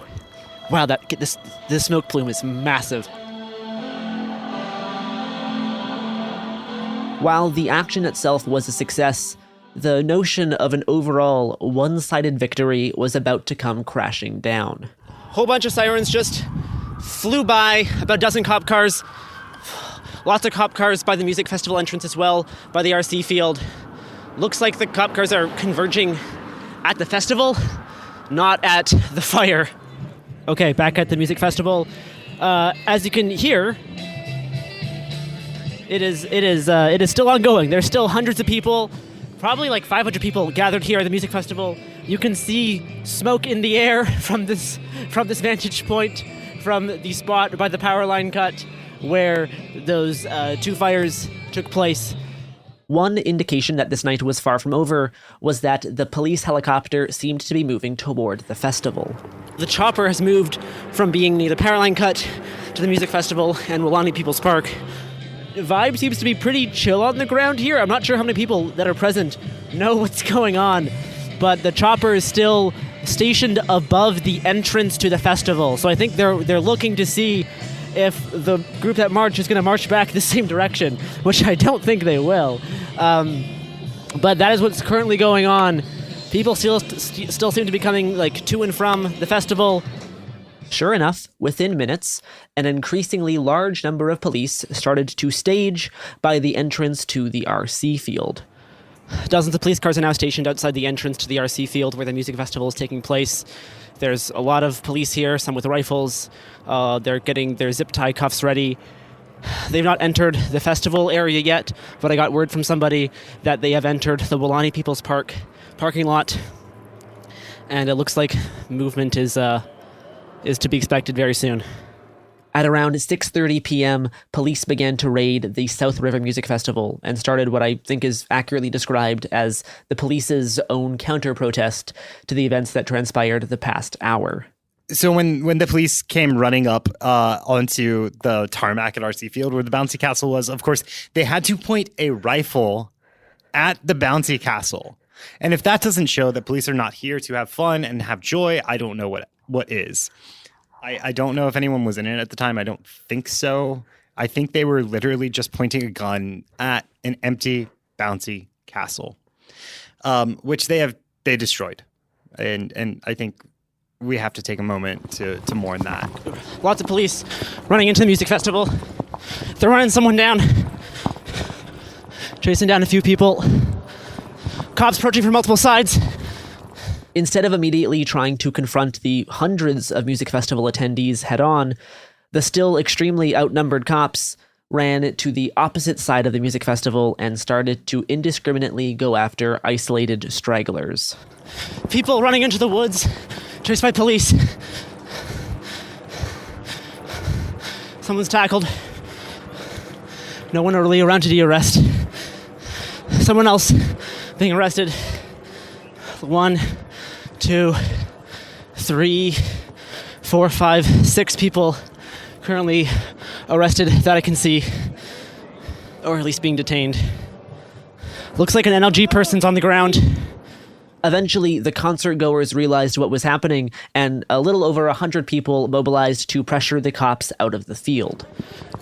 People from the music festival are now running behind the police that have rushed into the RC field. Cops being flanked by hundreds of people. So the first thing that happened was a few officers entered the RC field, which is where the music festival was happening, and made a few quick arrests. Yeah, like 5 or 6, I would say. And I would assume seeing like the crowd and realizing that a small force of officers is easily overwhelmed, kind of pulled back with their arrestees. And then just after that, over in Weelaunee People's Park, that's when DeKalb came in with their SWAT teams. There was a group that was meeting in the gazebo, and they report like dozens of police officers running by. One of them stood up to record, and an officer with an AR-15 yelled at them and told them to sit the fuck back down. And they did. They were allowed to finish their meeting, but they, report this very surreal experience of just officers like flying by and also making arrest of individuals who were running. And then the third wave, I would say, came in on the back of a armored police vehicle with an LRAD. Good old DJ LRAD. It brings back all the memories. And so from there, they sort of launched into the forest, launching tear gas. Again, also brings back all of the memories. Police are starting to come back into the music festival. Fireworks are happening in the woods near the living room, it looks like. The police that entered via the RC field advanced up to join another group of cops who came in from Weelaunee People's Park and were already in the woods. What I first assumed were just fireworks were actually an exchange of munitions, with cops firing explosive tear gas canisters into the forest and people trying to hold the cops off with fireworks. Tear gas is in the woods. Fuck. It's hard. I can't get any I didn't bring my gas mask because this was a music festival. It's just the woods are completely caked in gas. Everyone who's inside, I don't know how they're going to get out. Cops have the place surrounded. It's so gassed up in there. Police raided. They tear gassed a section of the woods close to the RC field, kind of blocking off the RC field from the Weelaunee People's Park parking lot and the campsites nearby, so you couldn't really get away or run through that area because your breathing would stop. As mine temporarily did, as I tried to run through there. And then police just took over this entire section of Southeast Atlanta, just this entire section of the woods, all the intersections in this area. Except for the very small space that the music festival was still going on during this entire time. The section right in front of the stage where people continued to have the music festival for the next few hours as police were, I kid you not, over 500 police officers were in this surrounding area. There was the most amount of police I've ever seen respond to anything ever. It was wild. I am currently heading out. I will try to loop back around to Weelaunee People's Park. There's just no way through it right now with all the tear gas. But a cop van has pulled into the RC field. Music festival people, some of them are staying by the stage. Others are kind of dispersing. The night's getting pretty hectic. Cops fully surrounding Weelaunee People's Park and the music festival on all sides. There was at least one individual of note who was witnessed to be at the music festival the entire time during the direct action, and they were one of the very first arrests. Police chased this person down, tased, and violently tackled them. Were you around the festival at that time? I was around the festival at that time. I even saw the police tackle someone at the festival, and tackle and tase an indigenous person at the festival. And initially, the police officer, Georgia State Patrol, and these are the folks that were responsible for killing Tortuguita and making up a lie about it. They started running, and there were 3 people in front of them. All 3 of those people started running. And then there were 2 white folks that veered off to the left and 1 indigenous person that veered off to the right. Go figure, the Georgia State Patrol veered to the right and then tased and tackled the indigenous person. And then, and there's footage of this that may not be released, where I was trying to de-escalate the situation because this police officer, with no grounds to attack this person, is choking them on the ground and really just asking, like, literally, what are you doing? Like, why are you doing? And then the person said, I didn't do anything. And then the Georgia State Patrol officer responded, well, you ran, right? As if running when somebody with a gun chasing you is an admission of guilt of something. So the response was nonsensical and stupid.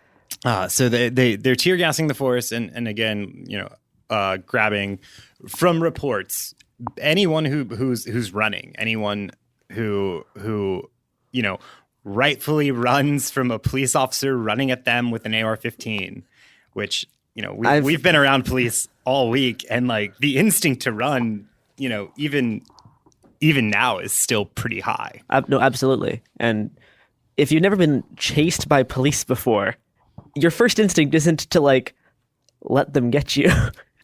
Like I've had police just charge at me for filming police brutality before, and yeah, you generally want to move away. It is your immediate reaction. Yeah, anyone running at you with a gun is cause for fear, and a police officer even more so. Okay, I am out of the area. Police have surrounded on basically every side of Lonnie Peoples Park, the section of the forest people are camping out of, the music festival. All entrances and exits are staged. A whole bunch of intersections, there's police staged. They're letting some people go. Obviously, they're arresting a whole bunch of other people. No clear indication on who they're arresting or why. It's pretty chaotic right now. They put out this officer needs help call that expanded beyond just APD. But the first thing they did was call in every available APD officer. Fulton County Sheriff's Office joined. DeKalb County started to mount up. And then, of course, the Georgia State Patrol definitely had to get in on this action. So jurisdictionally wide, or this multi-jurisdiction wide force of police amassed on Key Road, with DeKalb kind of coming in on the other side.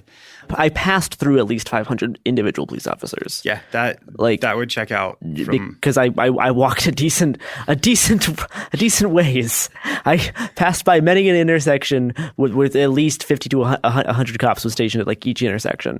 Oh, and we can't forget the Sandy Springs Police Department also made its way down from outside the perimeter. Multiple SWAT teams. There was I think 3 different Bearcats. After I evacuated the area, I was still in shock about how many police officers mobilized to raid the festival.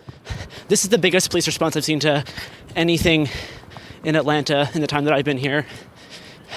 This is bigger than the police responses to most of Portland actions compared to 2020. Massive amount of cops from multiple agencies taking over a huge area of South Atlanta and DeKalb County.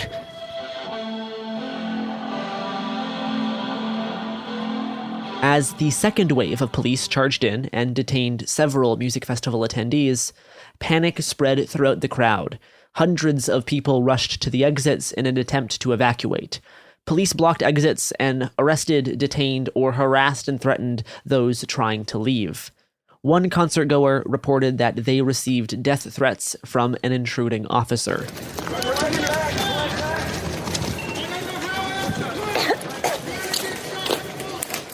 Quote, "You're going to get shot. I don't know how else to put it, but you're going to get shot with a bullet," unquote.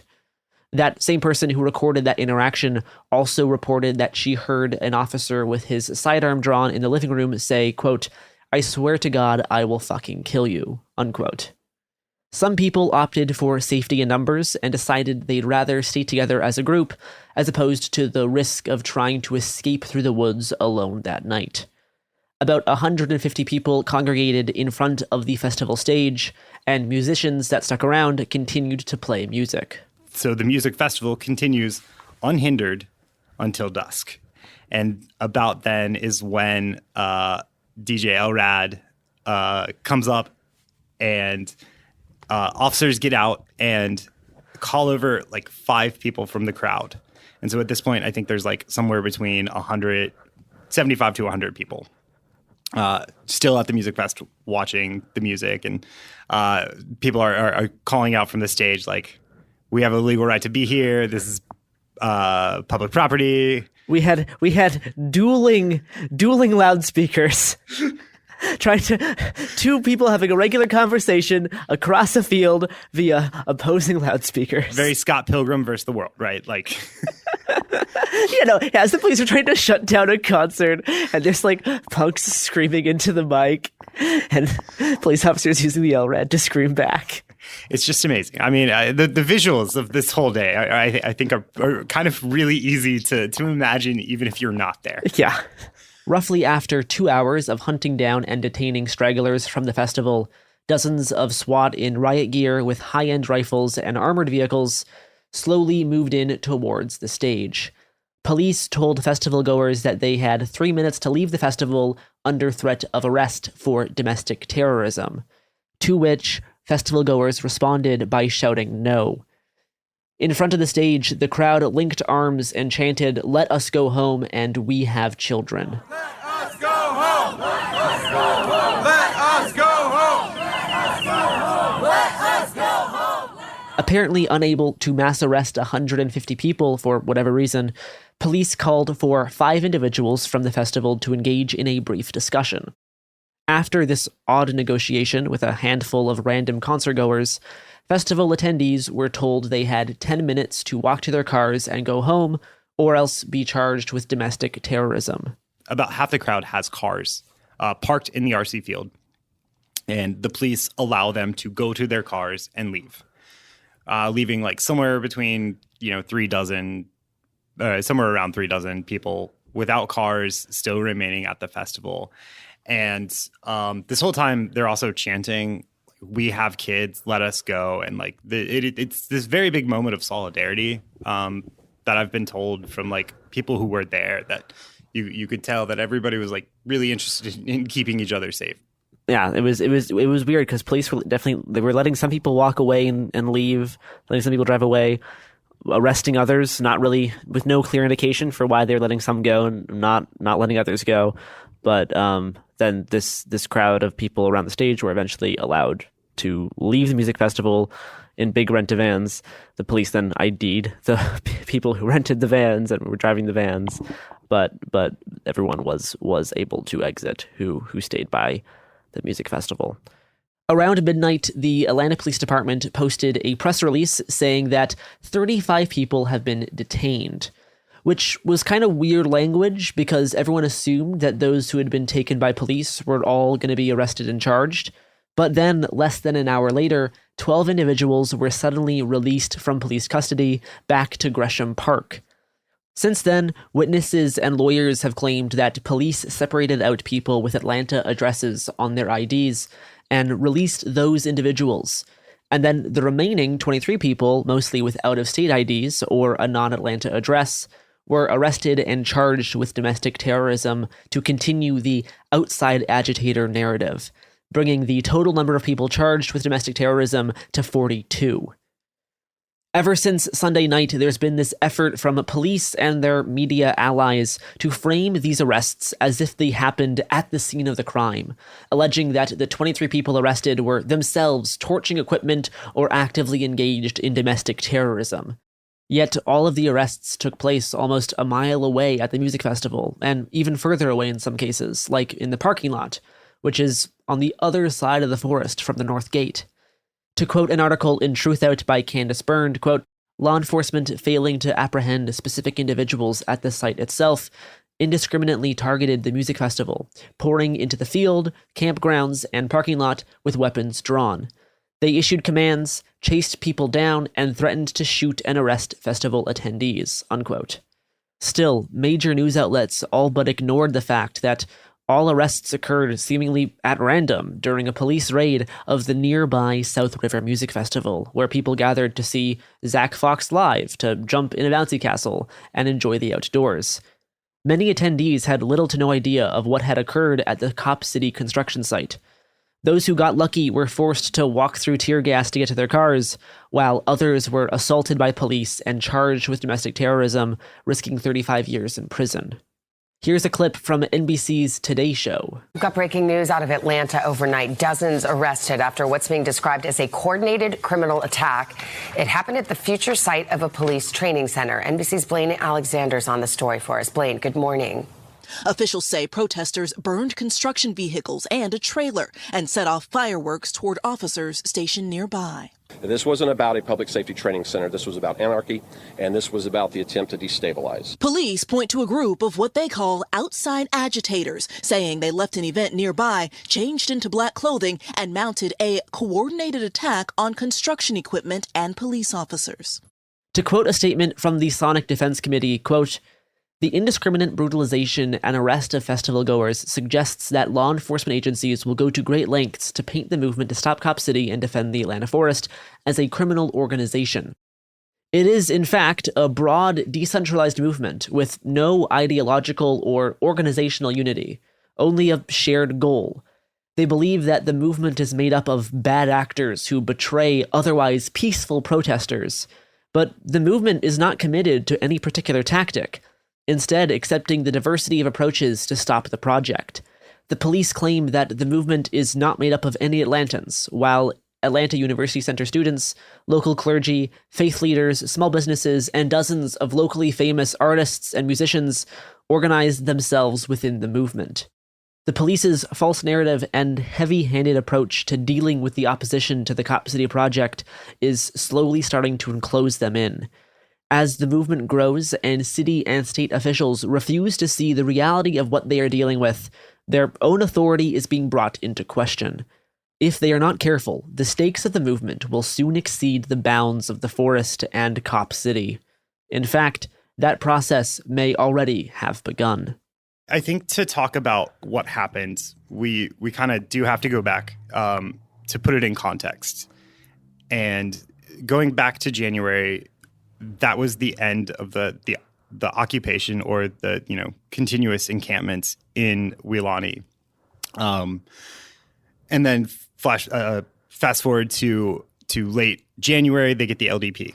And so all of these people who have been protecting the forest for so long are now watching construction equipment roll in, and they're watching clear cutting, and they can't do anything about it. And you had that action just after Tortuguita's death in January, which was a very targeted, only to funders and other supporters of Cop City and, maybe a random police vehicle. But it wasn't really like this letting of energy. It was a very specific sort of purpose. And so you have this buildup of energy that I think is really important to keep in mind with what is about to happen in this story. And they can't do anything. And then you have Saturday where you see this mass of people return to the forest.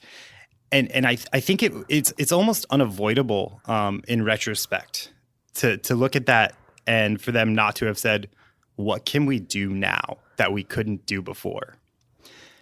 So they gather and they do what they couldn't do before. They head over to the construction site. There had not been an action like this in the woods for a long time. Bulldozers and equipment had not been damaged in quite a while. But on Sunday, people were able to use the safety in numbers that comes with a week of action to feel more empowered to take direct action against the actual machinery that is destroying the forest and building Cop City. Sunday's action can be seen as a demonstration of the pent-up righteous anger from watching the slow destruction of the forest. Participants view what happened as a justified strike against the active destruction of the forest. a strike back made in anger after watching the Atlanta Police Foundation make steady progress over the course of the past few months. The day before, there was this chant that was taken up by the entire crowd, and I think we talked about this in earlier. If you build it, we will burn it. And that was something that if you looked all throughout the crowd, like they were chanting.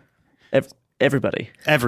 Like not just people wearing camo or black bloc. Like a thousand people. Everybody. 1,000 people marching from Gresham Park. And I think that this is that promise come true.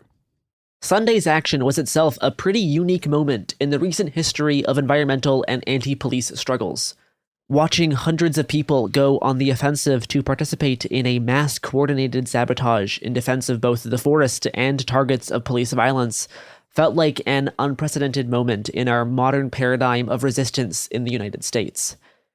But the raid on the music festival on March 5th was also just the start of an unparalleled wave of police repression during this week of action, which we will cover in the next episode. But throughout the whole week, the assurance that Cop City will never be built never faltered, as demonstrated by common chants such as, "I believe that we will win." So I'm going to end this episode with the final chant from the Saturday Gresham Park rally, right before 1,000 people marched to the Woolani Forest. In Atlanta, we always end with the Asada chant. We end with the words of our mother, Asada Shakur, because we have a duty. There's been so much blood spilled here. Repeat after me. It is our duty to fight for our freedom. It is our duty to fight for our freedom. It is our duty to win. It is our duty to win. We must love each other and protect each other. We must love each other and protect each other. We have nothing to lose but our chains. We have nothing to lose but our chains. We have nothing to lose but our chains. We have nothing to lose but our chains. We have nothing to lose but our chains. We have nothing to lose but our